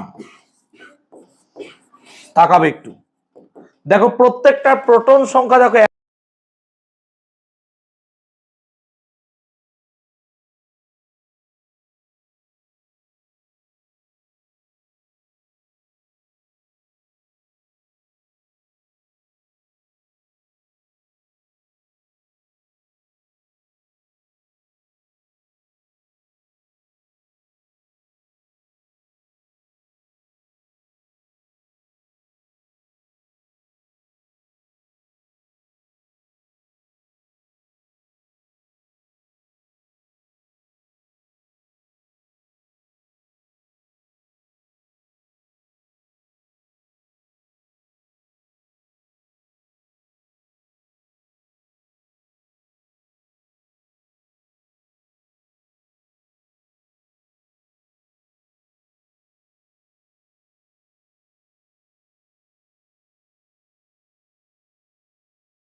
ওটার ব্যাটারি চলে গেছে, আমি কতক্ষণ ধরে আমি বলে যাচ্ছি আমি দেখিনি, খেয়াল করিনি। ঠিক আছে, যাও আরেকবার বলে দিচ্ছি। এই স্লাইডটায়, আগের স্লাইডে যদি ব্যাটারি চলে গেছে আমার কিছু করার নাই। আইসোটোপ কাকে বলে? না তো যে সমস্ত পরমাণুর প্রোটন সংখ্যা একই, কিন্তু কি আছে? নিউট্রন সংখ্যা আলাদা, তাদেরকে কি বলা হয়? প্রোটন সংখ্যা একই, ভর সংখ্যা আলাদা, তাদেরকে কি বলছি? আইসোটোপ। যেমন এখানে উদাহরণ দিলাম 1H1, 1H1 এর ক্ষেত্রে প্রোটিয়াম সাধারণ হাইড্রোজেন, 1H2 ডয়টেরিয়াম, 1H3 ট্রিশিয়াম। প্রত্যেকটার দেখো প্রোটন সংখ্যা কি আছে? একই, ভর সংখ্যাগুলো কি হয়ে যাচ্ছে? আলাদা, বলে আমরা এখানে কি বলছি? এগুলোকে আইসোটোপ। এদের মধ্যে থেকে দেখো এই যে 1H1 আছে, এর নিউট্রন কত হচ্ছে? 0। সেই জন্য কেন 1 - 1 0? সেই কারণে আমরা বলছি নিউট্রন বিহীন একটি পরমাণু কি হবে স্যার? সাধারণ হাইড্রোজেন বা প্রোটিয়াম। সাধারণ হাইড্রোজেন বা প্রোটিয়াম। ক্লিয়ার হলো? আইসোটোন কাকে বলে? যাদের নিউট্রন সংখ্যা সমান হয় তাদেরকে কি বলা হয়? আইসোটোন। যেমন উদাহরণ দিচ্ছি, যেমন ধরো আমি যদি 15p31 আর 16s32 এরকম দুটো পরমাণুকে চয়েস করি, বলতো এদের দুটো নিউট্রন সংখ্যা কত হবে স্যার? এখানে নিউট্রন কত? 31 থেকে 15 বাদ দিন, হ্যাঁ না বলো, কত হবে স্যার? 16। আর 32 থেকে 16 বাদ দিলে কত হবে স্যার? 16। দেখো দুটোর ক্ষেত্রেই নিউট্রন সংখ্যা সেম আছে। তো যেহেতু এদের নিউট্রন সংখ্যা সেম, সেজন্য এরা পরস্পরের কি হবে স্যার? Isobar, isotone. তাহলে আইসোটোন কাকে বলে? যাদের নিউট্রন সংখ্যা সমান তাদেরকে কি বলছি? আইসোটোন। আর যাদের ভর সংখ্যা সমান তাদেরকে কি বলছি? আইসোবার। যেমন ধরো 18Ar40 আর 20Ca40, এদের মধ্যে দেখো প্রোটন সংখ্যাটা আলাদা, কিন্তু দেখো ভর সংখ্যাটা কি হয়ে যাচ্ছে? একই। তাহলে যে সমস্ত পরমাণুর ভর সংখ্যা একই, প্রোটন সংখ্যা আলাদা, তাদেরকে আমরা কি বলছি? আইসোবার। এখন আইসোটোপের জন্য দায়ী কোন কণা? মাথায় রাখবা, নিউট্রন। নিউট্রন কণাটা আইসোটোপের জন্য দায়ী হয়, কারণ আইসোটোপ হওয়ার জন্য নিউট্রন সংখ্যার পার্থক্য দরকার। তাই মাথায় রাখবে আইসোটোপ এর জন্য দায়ী, আইসোটোপের জন্য দায়ী কি না তো নিউট্রন কণা। তাহলে আইসোটোপ, আইসোটোন, আইসোবার সম্বন্ধে বললাম। কোন কোন স্কুল আমাদেরকে আইসো ডায়াফার পড়াতে পারে, আইসো স্টার পড়াতে পারে। আইসো ডায়াফার কাকে বলে? যে সমস্ত পরমাণুর মধ্যে প্রোটন নিউট্রন সংখ্যার পার্থক্য একই হয় তাদেরকে বলা হয় আইসো ডায়াফার। যে সমস্ত পরমাণুর মধ্যে প্রোটন নিউট্রন সংখ্যার পার্থক্য কি হয় একই, তাদেরকে বলা হয় আইসো ডায়াফার। আর যে সমস্ত পরমাণুর মধ্যে পরমাণুর সংখ্যা, যে সমস্ত যৌগের মধ্যে বা অণুর মধ্যে পরমাণুর সংখ্যা এবং ইলেকট্রন সংখ্যা সমান, তাদেরকে বলা হয় আইসো স্টার। তাহলে আইসো স্টার কাকে বলে? যে সমস্ত অণুর মধ্যে প্রোটন পরমাণুর সংখ্যা আর ইলেকট্রন সংখ্যা সমান, তাদেরকে বলা হয় কি? আইসো স্টার। তাহলে আইসো ডায়াফার হলে কি হবে স্যার? প্রোটন সংখ্যা নিউট্রন সংখ্যার পার্থক্য সমান হবে। আর আইসো স্টার হলে কি হবে না তো যেমন একটা অণু যার মোট পরমাণুর সংখ্যা আর মোট ইলেকট্রন সংখ্যা সর্বদা কি হবে স্যার? সমান হবে। বুঝতে পেরেছি ব্যাপারটা? চলো, আইসোটোপের রাসায়নিক ধর্ম এক হয় কেন? দেখো, আইসোটোপ তাদের প্রোটন সংখ্যা কি হয়? একই হয়। এখন প্রোটন সংখ্যা এক হয় তার মানে যে কোনো পদার্থের রাসায়নিক ধর্ম নির্ভর করে প্রোটন সংখ্যার উপর। অর্থাৎ কোনো একটা পদার্থের প্রোটন সংখ্যাকে তুমি পাল্টাতে পারবে না। কোনো একটা পদার্থের প্রোটন সংখ্যার উপর তার সমস্ত রাসায়নিক ধর্ম কি হচ্ছে? নির্ভর করছে। তো পরমাণুর প্রোটন সংখ্যার উপর যদি সমস্ত রাসায়নিক ধর্ম নির্ভর করে, আইসোটোপের ক্ষেত্রে দেখছি সমস্ত কিছুর প্রোটন সংখ্যা কি থাকছে স্যার? একই। তাহলে তাদের রাসায়নিক ধর্মটাও কি হবে? একই হবে। কারণ রাসায়নিক ধর্ম নির্ভর করছে কার উপর? প্রোটন সংখ্যার উপর। মাথায় রাখবো, রাসায়নিক ধর্মটা নির্ভর করছে প্রোটন সংখ্যার উপর। যেহেতু রাসায়নিক ধর্ম প্রোটন সংখ্যার উপর নির্ভর করছে, তাই সমস্ত আইসোটোপের প্রোটন সংখ্যাটা কি হয়? একই। তাই রাসায়নিক ধর্ম কি হবে স্যার? একই। পরমাণু কত ছোট হয়? একটা পরমাণু খুবই ছোট হয়। তুমি জাস্ট ইমাজিন করতে পারো যে একটা পরমাণুর ব্যাসার্ধ প্রায়, একটা পরমাণুর ব্যাসার্ধ প্রায় কত স্যার? একটা পরমাণুর ব্যাসার্ধ প্রায় 1/1 পিছনে যদি তুমি 10টা শূন্য বসাও, 1 পিছনে যদি তুমি 10টা শূন্য বসাও, তাহলে বুঝতে পারছো 1কে যদি 10টা শূন্য মানে 100 কোটি দিয়ে ভাগ করো, তাহলে এইরকম কিছু দাঁড়ায় একটা পরমাণুর ব্যাসার্ধ। মানে এখানে যদি ছোট ছোট 100 কোটি খানা পরমাণু রেখে দাও, এরকম ছোট ছোট 100 কোটি খানা পরমাণু রেখে দাও, তাহলে হয়তো এই দূরত্বটা কত হবে স্যার? 1 সেমি। তার মানে আমরা স্কেলে যেটা 1 সেমি দেখছো, সেখানে প্রায় 100 কোটি পরমাণু আছে। তাহলে এক একটা পরমাণু ইমাজিন করো কত ছোট। তাহলে এক একটা পরমাণু খুবই ছোট হয় সাইজে। আবার পরমাণু নিউক্লিয়াসের মধ্যে যদি দেখো, একটা পরমাণু নিউক্লিয়াসের তুলনায় প্রায় 10,000 গুণ বড়। মানে এইটা যদি একটা নিউক্লিয়াস হয় আর নিউক্লিয়াসের ব্যাস যদি হয় 1 সেমি, ব্যাসার্ধ যদি হয় 1 সেমি, তাহলে একটা পরমাণুর ব্যাসার্ধ কত হবে স্যার? 1000 সেমি। 1000 সেমি মানে 10 মিটার। মানে আমি যদি এখানে ছোট্ট একটা নিউক্লিয়াস আঁকি যার ব্যাসার্ধ 1 সেন্টিমিটার, তাহলে এক্ষেত্রে পরমাণুটার ব্যাসার্ধ কত হবে স্যার? 10 মিটার। 10 মিটার মানে 32 ফুট। এখান থেকে এই ঘরটাই 32 ফুট নয়।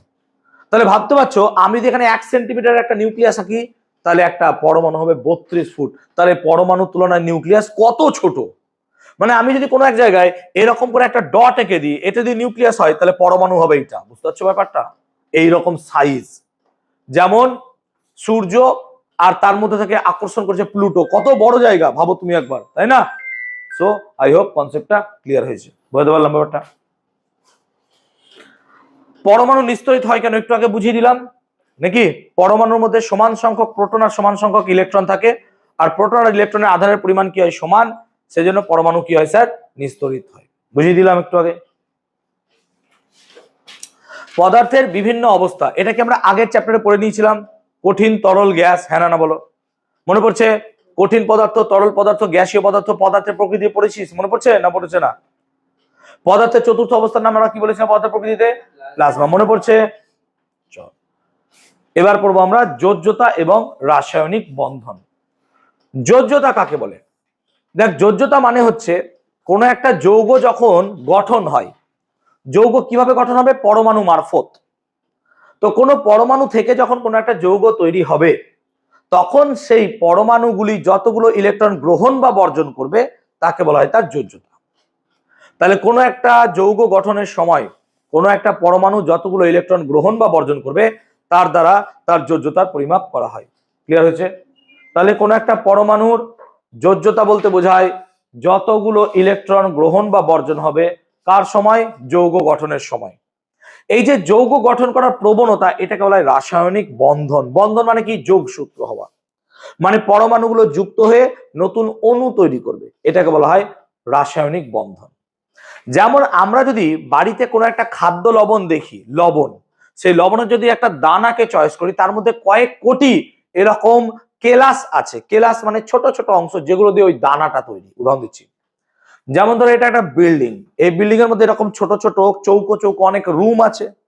এই এক একটা রুমকে যদি তুমি ভাবো সেই সোডিয়াম ক্লোরাইডের ক্রিস্টাল, তাহলে এরকম ক্রিস্টাল নিয়েই পুরো বিল্ডিংটা তৈরি হয়েছে। তাহলে এই পুরো বিল্ডিংটাকে সেই তুমি লবণের দানা রূপে ভাবতে পারো, আর ছোট ছোট রুমগুলোকে কি ভাবতে পারো? ওই ক্রিস্টাল। তাহলে ক্রিস্টাল কি না, তো কোনো একটি কঠিন পদার্থের সব থেকে ক্ষুদ্রতম অংশ। একটা সোডিয়াম ক্লোরাইড বা খাদ্য লবণ কি করে তৈরি হয় না, তো স্যার সোডিয়ামের সাথে আমি যদি ক্লোরিনের বিক্রিয়া করাই তাহলে পরে সেখান থেকে তৈরি হয় খাদ্য লবণ। এটা হচ্ছে খাদ্য লবণ। এখন এই যে খাদ্য লবণটা তৈরি হলো, এই খাদ্য লবণটা তুমি খেতে পারবে, এটা স্বাদে লবণাক্ত, কিন্তু তুমি যদি সোডিয়াম খেতে যাও জিভ পুড়ে যাবে, জিভ বাস্ট হয়ে যাবে। কারণ কি? সোডিয়াম জলের সংস্পর্শে এলে পরে আগুন লাগিয়ে যায়। তেমনি ক্লোরিনকে তো তুমি খেতে পারবে না, এই ঝাঁঝালো গন্ধযুক্ত গ্যাস। তো দেখো সোডিয়াম ক্লোরাইড ইজিলি আমরা খেতে পাচ্ছি এবং মজার সাথে খাই আচার টাচার দিয়ে, চাটনি ফাটনি দিয়ে, আর সেখানে সোডিয়াম ক্লোরিনকে তুমি খেতেই পারছো না। তার মানে আমরা যখন নতুন কোনো পদার্থ পাচ্ছি কোনো পদার্থ থেকে, তার মধ্যে তার ভৌত ধর্ম বা বৈশিষ্ট্যগুলো থাকছে না। হ্যাঁ না বলো? যেমন ক্লোরিন হচ্ছে গ্যাস, কিন্তু সোডিয়াম ক্লোরাইড কি? কঠিন পদার্থ। সেই কারণে এখানে ধর্মের কিন্তু পরিবর্তন দেখতে পাচ্ছি আমরা। যেমন সোডিয়ামকে তুমি টাচও করতে পারবে না, সোডিয়ামকে কেরোসিনের নিচে রাখা হয়। কেন? সোডিয়াম খুব তীব্র ধাতু। আর লবণকে ইজিলি আমরা যেখানে সেখানে নিয়ে যাচ্ছি, তাই না? সো বেসিক্যালি আমাদের এখানে পরিবর্তন হচ্ছে। এই যে সোডিয়াম আর ক্লোরিন যুক্ত হয়ে সোডিয়াম ক্লোরাইড তৈরি হলো, এই ঘটনাটাকে আমরা কি বলছি স্যার? রাসায়নিক বন্ধন। তো সোডিয়াম ক্লোরিন যুক্ত হলো কি করে সেটা যদি আমরা একটু ডায়াগ্রাম দেখার চেষ্টা করি।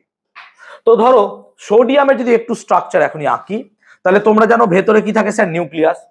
তাহলে সোডিয়ামের ভেতরে কি থাকে স্যার? নিউক্লিয়াস। তার প্রথম কক্ষপথে কটা ইলেকট্রন থাকে স্যার? দুটো।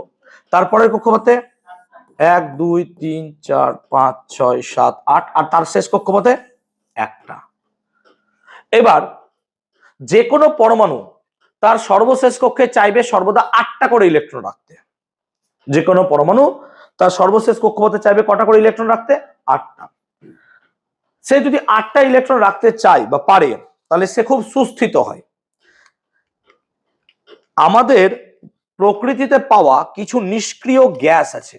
নিষ্ক্রিয় গ্যাস যেমন কি হিলিয়াম, নিয়ন, আর্গন, ক্রিপ্টন, জেনন, রেডন। এদের মধ্যে হিলিয়াম বাদে নিয়ন, ক্রিপ্টন এইগুলোর প্রত্যেকটা সর্বশেষ কক্ষে 8টা করে ইলেকট্রন আছে এবং এরা প্রকৃতিতে খুব সুস্থির।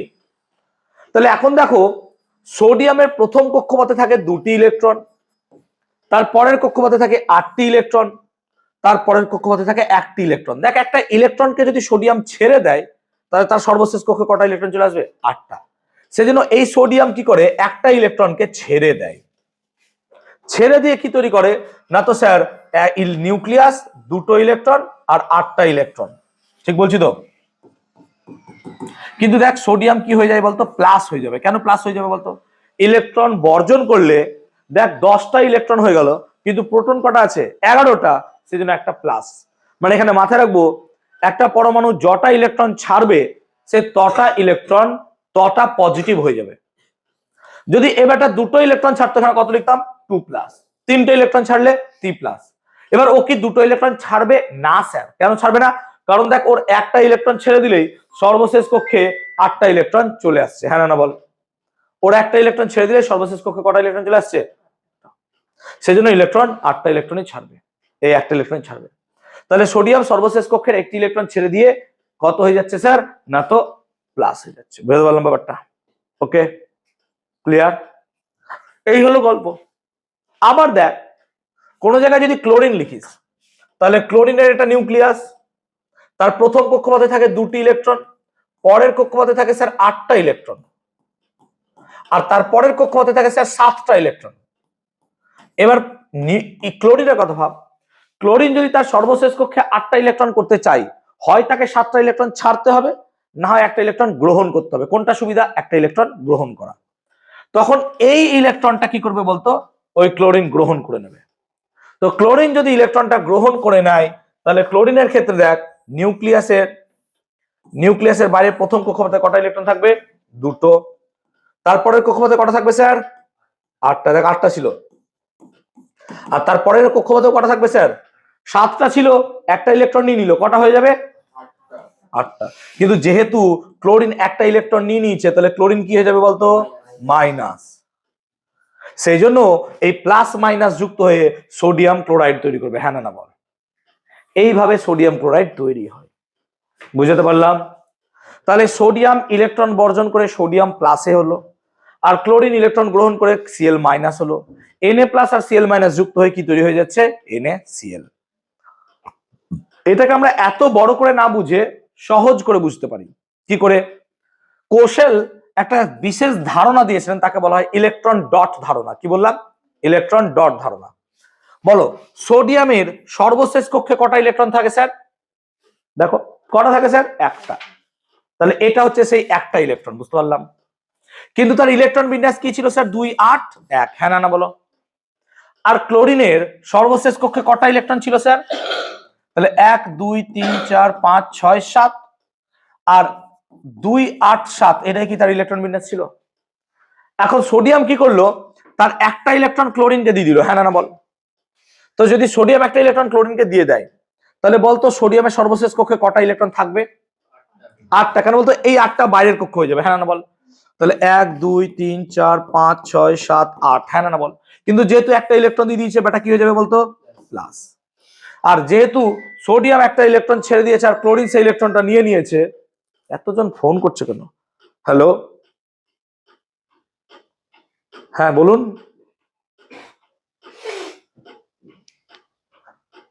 হ্যাঁ বলুন। হুম, হ্যাঁ হ্যাঁ দিয়েছে দিয়েছে। হুম হুম,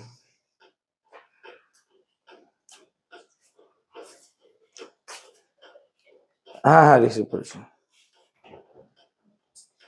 না ভালো হয়েছে, ঠিক আছে, অসুবিধা নেই, খুবই ভালো হয়েছে, আমি রেকমেন্ড করেছি। 8 9 দিয়ে দেবো, অসুবিধা নেই, ঠিক আছে। ঠিক আছে, 9 ধরে নিন। ঠিক আছে। ঠিক আছে।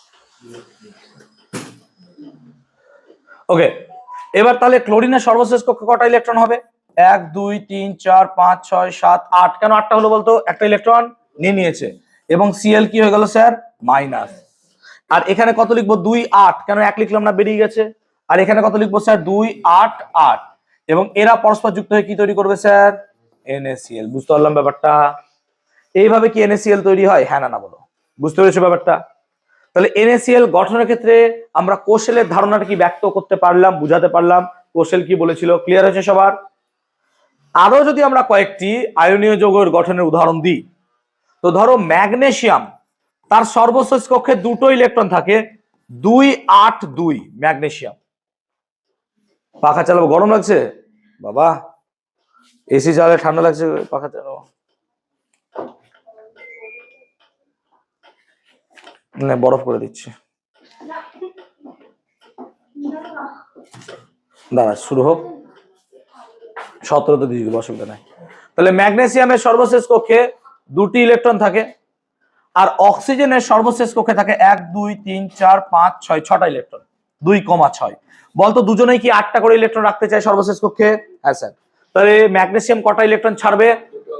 তাহলে ম্যাগনেসিয়াম 2টো ইলেকট্রন ছেড়ে দিল। তাহলে 1 2 3 4 5 6 7 8। কিন্তু ম্যাগনেসিয়াম 2টো ইলেকট্রন ছেড়েছে বলে আমি কত লিখবো স্যার? 2 প্লাস। আর 2 8 লিখবো। হ্যাঁ না বল? আর অক্সিজেন 2টো ইলেকট্রন কি করবে? নিয়ে নেবে। তাই অক্সিজেন কি লিখবো? 1 2 3 4 5 6 7 8। কিন্তু অক্সিজেনের মাথায় কি লিখবো?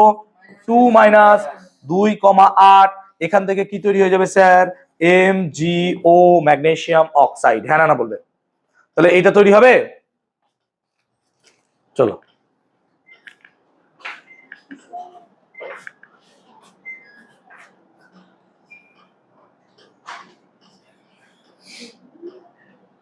তাহলে আয়নীয় যৌগের উদাহরণ ম্যাগনেসিয়াম অক্সাইড আমরা বুঝতে পারলাম। বল আয়নীয় যৌগ কি করে গঠিত হয় বুঝতে পেরেছি সবাই। এবার আসছি আমরা তড়িৎযোজ্যতা। তাহলে তড়িৎযোজ্যতা কাকে বলে? তড়িৎযোজ্যতা কাকে বলে না, তো এই আয়নীয় যৌগ গঠন কালে যখন কোনো মৌলের পরমাণু যতগুলো ইলেকট্রন গ্রহণ বা বর্জন করে তাকে তার তড়িৎযোজ্যতা বলা হয়। এই সংজ্ঞাটাকে যদি একটু ভালো করে লেখা যায় তাহলে লেখা যাবে নিকটতম নিষ্ক্রিয় গ্যাস বললাম, নিকটতম নিষ্ক্রিয় গ্যাসের মতো ইলেকট্রন বিন্যাস লাভের চেষ্টায় কোন মৌলের পরমাণু এক বা একাধিক ইলেকট্রন গ্রহণ বা বর্জন করে ক্যাটায়নে পরিণত হয়, হ্যাঁ না বলো। আর ওই বর্জিত ইলেকট্রন গ্রহণ করে কোন মৌল কিসে পরিণত হয়, অ্যানায়নে পরিণত হয়। এবং এই বিপরীত ক্যাটায়ন আর অ্যানায়ন পরস্পর যুক্ত হয়ে কি তৈরি করে, যৌগ তৈরি করার যে সামর্থ্য তাকে বলা হয় তড়িৎযোজ্যতা। তাহলে তড়িৎযোজ্যতার পরিমাপ কি করে করা হয়, যতগুলো ইলেকট্রন গ্রহণ বা বর্জন হবে তার দ্বারা, যটা ইলেকট্রন গ্রহণ হবে যটা ইলেকট্রন বর্জন হবে তার দ্বারা আমরা তড়িৎযোজ্যতা পরিমাপ করতে পারবো। যতগুলো ইলেকট্রন গ্রহণ বা বর্জন হবে তার দ্বারা তড়িৎযোজ্যতা পরিমাপ আমরা করতে পারবো। যেমন এখানে ধরো একটা আমাদের ছক এরকম দিয়েছে, বন্ধ করে দিলাম কেন আবার,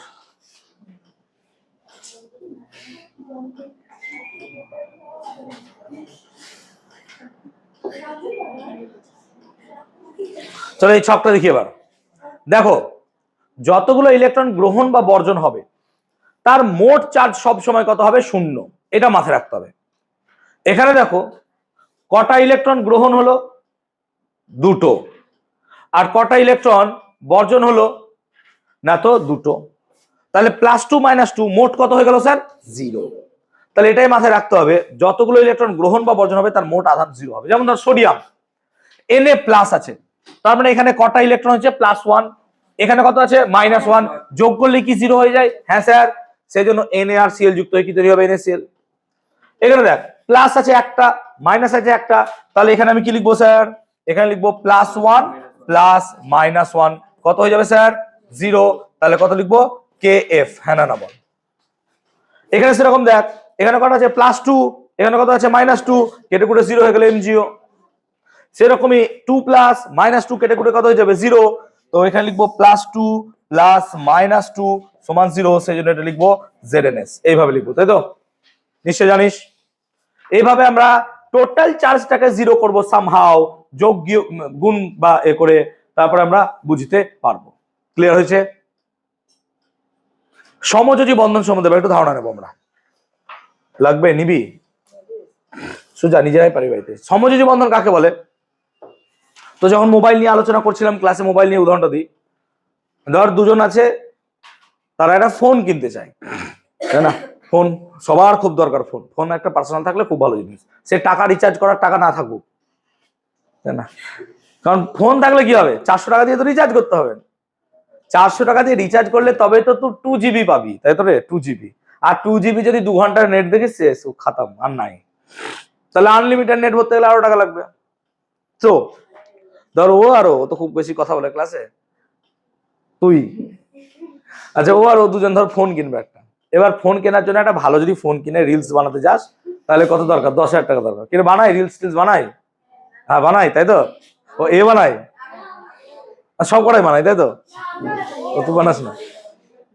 আচ্ছা থাক, আচ্ছা অমিয়াংশ রিলস বানাই, নাচিস নাকি রিলসের সামনে? রিলস কি লিপসিং করিস না নাচিস, কোনটা? নাচে না, লিপসিং। আচ্ছা আচ্ছা করিস না, বাদ দে, ছাড়, করলেও কোনো ব্যাপার নাই, পড়াশোনাটা করিস। তাকাই দিকে ধর, ও তোর নাম কি, সৌম্যদত্তা চন্দ্র, তাই তো, সৌম্যদত্তা চন্দ্র। আর তোর নামটা কি? হ্যাঁ, আয়ুষী পাত্র, তো এই দুজন মিলে তাদের কাছে একটা ফোন কেনার দরকার আছে। এবার 5,000 টাকা আছে। এবার কেউই জানিস 5,000 টাকা দিয়ে ফোন কিনতে গেলে কিপ্যাড ফোন যারা পাবি না, 5,000 টাকা তো ভালো ফোন হয় না। এবার দুজন মিলে কি হলো, কেউ কাউকে চেনে না, ধর কথা বলছি, কেউ কাউকে চেনে না, আলাদা স্কুল, কেউ কাউকে চেনে না। এবার দুজন মিলে হঠাৎ দেখা হলো ফোনের দোকানে, ঠিক আছে, দেখা হলো ফোনের দোকানে। এবার ফোনের দোকানে দেখা হওয়ার পর ও 5,000 টাকা দিয়ে ফোন কিনতে গেছে, ও 5,000 টাকা দিয়ে ফোন কিনতে গেছে। এবার দুজনের দিকে দোকানদার তাকাচ্ছে যে এবারটা কারা 5,000 টাকা দিয়ে ফোন কিনতে এসছে। তো স্বাভাবিকভাবে 5,000 টাকায় দুজনকে কিপ্যাড ফোন দিচ্ছে, লাও ধরো যাও, এবার একটু ফোন করেছে। এবার দুজন একে অপরের দিকে তাকাচ্ছে, দিয়ে দুজন একে অপরের সাথে বলছে এক কাজ করি, যে দুজন মিলে 5-5-10,000 টাকা দিয়ে দোকানওয়ালাকে দিই, তাহলে আমরা একটা ফোন পাবো, কিন্তু এই শর্তে যে ফোনটা তুই যতদিন ইউজ করবি ফোনটা ততদিন আমিও ইউজ করবো, মানে এক সপ্তাহে তুই যতদিন আমি ততদিন, সমান সমান ভাগ। হঠাৎ করে তাহলে এই ফোনের দোকানে তাদের মধ্যে কি একটা সম্পর্ক তৈরি হলো, কি সম্পর্ক? বিজনেস সম্পর্ক, তাই না? বিজনেস সম্পর্ক কাইন্ড অফ, ঠিক আছে। এই রকম সম্পর্কের ফলে যে যৌগ তৈরি হচ্ছে তাকেই বলছি সমযোজী বন্ধন। এবার ভগবানের কি মায়া দেখ, সপ্তাহে দিন 7খানা, তাহলে কে 3 দিন রাখবে, কে 4 দিন রাখবে, এই নিয়ে ঝগড়া তো শুরু হবেই। তো দুজনেই ভালো কি যে তিনজন দুজনে ইউজ করবো, একদিন ফোনটাকে চুপচাপ রেস্ট দেবো, কারণ দুজন আমরা নিয়ে নিবো নাকি, একদিন আমাদেরকে দিয়ে দিস, তো আমাকেও দিয়ে দিস একদিন, আমিও দেখে নেবো। তো যাই হোক, গল্পটা কি বোঝাতে পারলাম? এরকম গল্পটাকে নাই আমরা উদাহরণ হিসেবে তাকাও। এই হচ্ছে সেই একটা অনাথ হাইড্রোজেন, সৌম্যদত্তা চন্দ্রের কথা ভাবতে পারো, যার শেষে একটা ইলেকট্রন আছে, যার শেষে ক্লোরিনের কথা ভাবো, ক্লোরিন 1 2 3 4 5 6 7 একটা ইলেকট্রন আছে, সৌম্যদত্তা চন্দ্র, ঠিক আছে। এবার আরেকজন আয়ুষী পাত্র 1 2 3 4 5 6 7 এও গেছে। এবার দুজনে কোথায় গেছে? ওই মোবাইলের দোকানে, ঠিক আছে, মোবাইলের দোকানে গিয়ে দুজনেই 5,000 টাকা নিয়ে গেছে। এবার দুজনে মিলে যুক্তি কি করলো, যে তোর 5,000 টাকা রাখ, আমার 5,000 টাকা রাখি নাকি রে। তাহলে এক কাজ করলো কি, 1 2 3 4 5 6টা থাকলো, একটা এখানে রাখলো 5,000 টাকা, আর এই ক্লোরিন 1 2 3 4 5 6 এখানে রাখলো, হ্যাঁ না বলো। তাহলে এই দুটোর ফলে কি শর্ত হলো, যে তুইও কিন্তু এই দুটো ফোনকে সমানভাবে ব্যবহার করতে পারবি, আর এই ফোনটাকে তুইও সমানভাবে ব্যবহার করতে পারবি। তাহলে দেখ হিসাব মতো 1 2 3 4 5 6 7 8 এরও কটা ইলেকট্রন হলো? 8টা। এরও কটা ইলেকট্রন হয়ে গেল? 8টা। আর আমি একটু আগে কি বললাম, সর্বশেষ কক্ষে সবাই কটা ইলেকট্রন রাখতে চাই? 8টা। সবার হাতে কি দরকার? একটা করে ফোন। তাহলে আমরা খুব খুশি। দেখ জীবনে সব প্রবলেম সলভ। যদি তোর মা তোকে হাতে ফোন দিয়ে দেয়, দিয়ে বলে যা ওখানে বসে খাওয়া দাওয়া ভুলে যাবি, এই যে হ্যাঁ খাওয়া দাওয়া ভুলে যাবো, তাই না, খেতে ভুলে যাবো। ক্লিয়ার? এইটা হচ্ছে একটা বন্ধন, এটাকে বলছি আমরা সমযোজী বন্ধন। ক্লিয়ার হলো? সিএল সিএল যুক্ত হয়ে কি তৈরি হয়ে গেল স্যার? Cl2। বুঝতে পারলি ব্যাপারটা? বল, আর ভুলবি না তো কোনোদিনও? সব মৌলই সর্বশেষ কক্ষে যে 8টা ইলেকট্রন রাখবে তার কোনো মানে নাই, কিছু ব্যতিক্রম আছে, তাদের সর্বশেষ কক্ষে 2টি ইলেকট্রন থাকতে পারে। যেমন ধর হাইড্রোজেনের সর্বশেষ কক্ষে কটা ইলেকট্রন আছে? একটা। এই হাইড্রোজেনেরও কটা আছে? একটা। এই হাইড্রোজেন তার একটা ইলেকট্রন এখানে রাখলো, এই হাইড্রোজেন তার আর একটা ইলেকট্রন এখানে রাখলো, হবে যে প্রত্যেকটা হাইড্রোজেন কটা করে ইলেকট্রন পেলো স্যার? 2টো করে, হ্যাঁ না বল। এইটা হচ্ছে হাইড্রোজেন অণুর গঠন। কে বুঝতে পারিসনি বলবি? তাহলে সবাই যে 8টা ইলেকট্রন রাখতে পারবে তার মানে নাই। কেন রাখবে না স্যার? ভগবান তোদেরকে দেয়নি, দিয়েছেই তো একটা পাঠিয়ে, তোরা 8টা রাখবে কোথা থেকে? কে বসে আছে 7টা ইলেকট্রন ওদেরকে দেওয়ার জন্য? কেউ নাই, তাই না? তুমি 5-5-10,000 টাকা দিয়ে একটা ফোন কিনতে যাবা, তুমি 40,000 টাকার ফোন কিনলে তো আরো ভালো ফোন পাবা, তোমাকে বাকি টাকা দেবে কে? নেই দেওয়ার জন্য না কেউ। বুঝতে পারছো কনসেপ্টটা? তো যা দিয়েছে তাতেই তোমাকে সন্তুষ্ট থাকতে হবে, কিছু করার নাই। তাহলে এখানে একটা ইলেকট্রন দিয়েছে, ওকে ওতেই সন্তুষ্ট থাকতে হবে। ক্লিয়ার হয়েছে কনসেপ্টটা? বুঝাতে পেরেছি স্যার? হেভি বুঝেছি নাকি? চল কয়েকটি সমযোজীর উদাহরণ দেখছি। দেখ ধর নাইট্রোজেন, নাইট্রোজেনের সর্বশেষ কক্ষে কটা ইলেকট্রন থাকে বলতো? 5টা। কটা থাকে বলতো? এবার এগুলো মনে রাখতে হবে। নাইট্রোজেনের সর্বশেষ কক্ষে কটা ইলেকট্রন থাকে বলতো? 8টা ইলেকট্রন করতে গেলে কটা দরকার? তাহলে ও কি করলো? 3টে ইলেকট্রনকে রাখলো, বুঝতে পারলি, আর 2টো ইলেকট্রনকে এখানে লুকিয়ে রাখলো, আর হাইড্রোজেনকে ডাকলো যে হাইড্রোজেন এসো, আমি একটা ইলেকট্রন দিয়েছি, তুমিও একটা ইলেকট্রন দাও, বুঝতে পেরেছো? এখানে আরেকটা হাইড্রোজেনকে ডাকলো, তুমি একটা ইলেকট্রন দিয়েছো, আমি একটা ইলেকট্রন দিয়েছি। এখানে দেখো হাইড্রোজেন, একটা ইলেকট্রন আমি দিয়েছি, একটা ইলেকট্রন তুমি দিয়েছো। তার ফলে কি হয়েছে? নাইট্রোজেন কি প্রত্যেকটা হাইড্রোজেনের সাথে এরকম বন্ড তৈরি করেছে, হ্যাঁ না বলতো? এরকম করে হয়েছে। তাতে সুবিধা কি? প্রত্যেকটা হাইড্রোজেন তো বিশাল খুশি, কটা করে ইলেকট্রন পেয়ে গেছে? 2টো করে। হাইড্রোজেন কটা করে ইলেকট্রন পাবে? কিন্তু নাইট্রোজেন দেখ বিশাল খুশি হয়ে গেছে, কারণ ও বেটা কটা ইলেকট্রন পেয়েছে? 8টা। 2 4 6 8। বুঝতে পেরেছিস? এই দুটো ইলেকট্রন কি রাসায়নিক বিক্রিয়ায় অংশগ্রহণ করলো না স্যার? এটাকে বলা হয় নিঃসঙ্গ ইলেকট্রন জোড়। কি বলা হয়? নিঃসঙ্গ ইলেকট্রন জোড়। এটাকে কি বলবি? নিঃসঙ্গ ইলেকট্রন জোড়। বুঝতে পারলে? এটা কিসের গঠন বোঝালাম আমি? অ্যামোনিয়া। কিসের বোঝালাম? অ্যামোনিয়া। দেখ জলের গঠনটা বোঝাচ্ছি। জল, অক্সিজেনের সর্বশেষ কক্ষে থাকে 6টা ইলেকট্রন। কটা থাকে? 6টা। তাহলে এর 8টা ইলেকট্রন করতে গেলে কটা ইলেকট্রন দরকার? 2টো। তো অক্সিজেন চালাকি করে 2টো ইলেকট্রনকে এখানে রাখলো। বুঝতে পারলি? আর হাইড্রোজেনকে ডাকলো, হাইড্রোজেনও তাদের একটা একটা করে ইলেকট্রন দিল। তাহলে হাইড্রোজেন কটা ইলেকট্রন পেলো বলতো? 2টো। আর দেখ অক্সিজেন চালাকি করে কটা ইলেকট্রন পেলো? তাহলে এইভাবে অক্সিজেনের আমাদের কি হলো? ইলেকট্রন তৈরি হলো, গঠন। দেখ তোদের বই দেওয়া আছে, পেয়েছিস? জল, জল পেয়েছিস? H2O দেখ থাকবে, দেখ ওলটা, এই যে এখানে দেখাচ্ছে, এখানে দেখ থাকবে জল টল। বুঝতে পারলি ব্যাপারটা? এবার বাকিগুলো বাড়িতে প্র্যাকটিস করবে, যেটা বুঝতে পারবে না আমাকে বলবে। ক্লিয়ার? বুঝাতে পেরেছি? বাকিগুলো বাড়িতে কি করবো? প্র্যাকটিস। যেটা বুঝতে পারবে না আমাকে বলবে। চলো, সমযোজ্যতা কাকে বলে?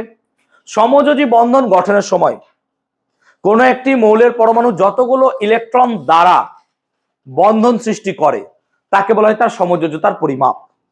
যেমন ধরো নাইট্রোজেন কটা সমযোজী ইলেকট্রন দিয়েছে স্যার? 3টি। দেখো 1টা 2টো 3টে, 3টে ইলেকট্রন দিয়েছে না? তাহলে সমযোজ্যতা কত হবে স্যার? 3। আর হাইড্রোজেন কটা করে দিয়েছে? 1। তাহলে হাইড্রোজেন সমযোজ্যতা কত হবে? 1। বুঝতে পেরেছি ব্যাপারটা? ক্লিয়ার হয়েছে? চলো, আয়নীয় সমযোজী যৌগের তুলনা। দেখো আয়নীয় যৌগে কি হয়? ক্যাটায়ন আর অ্যানায়ন তৈরি হয়।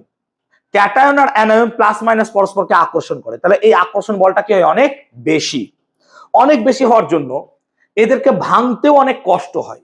সেজন্য এদের গলনাঙ্ক স্ফুটনাঙ্কের পরিমাণ কি হয় স্যার? বেশি। তাহলে পরে এদের গলনাঙ্ক স্ফুটনাঙ্কের পরিমাণ কি হয়ে যাবে স্যার? বেশি।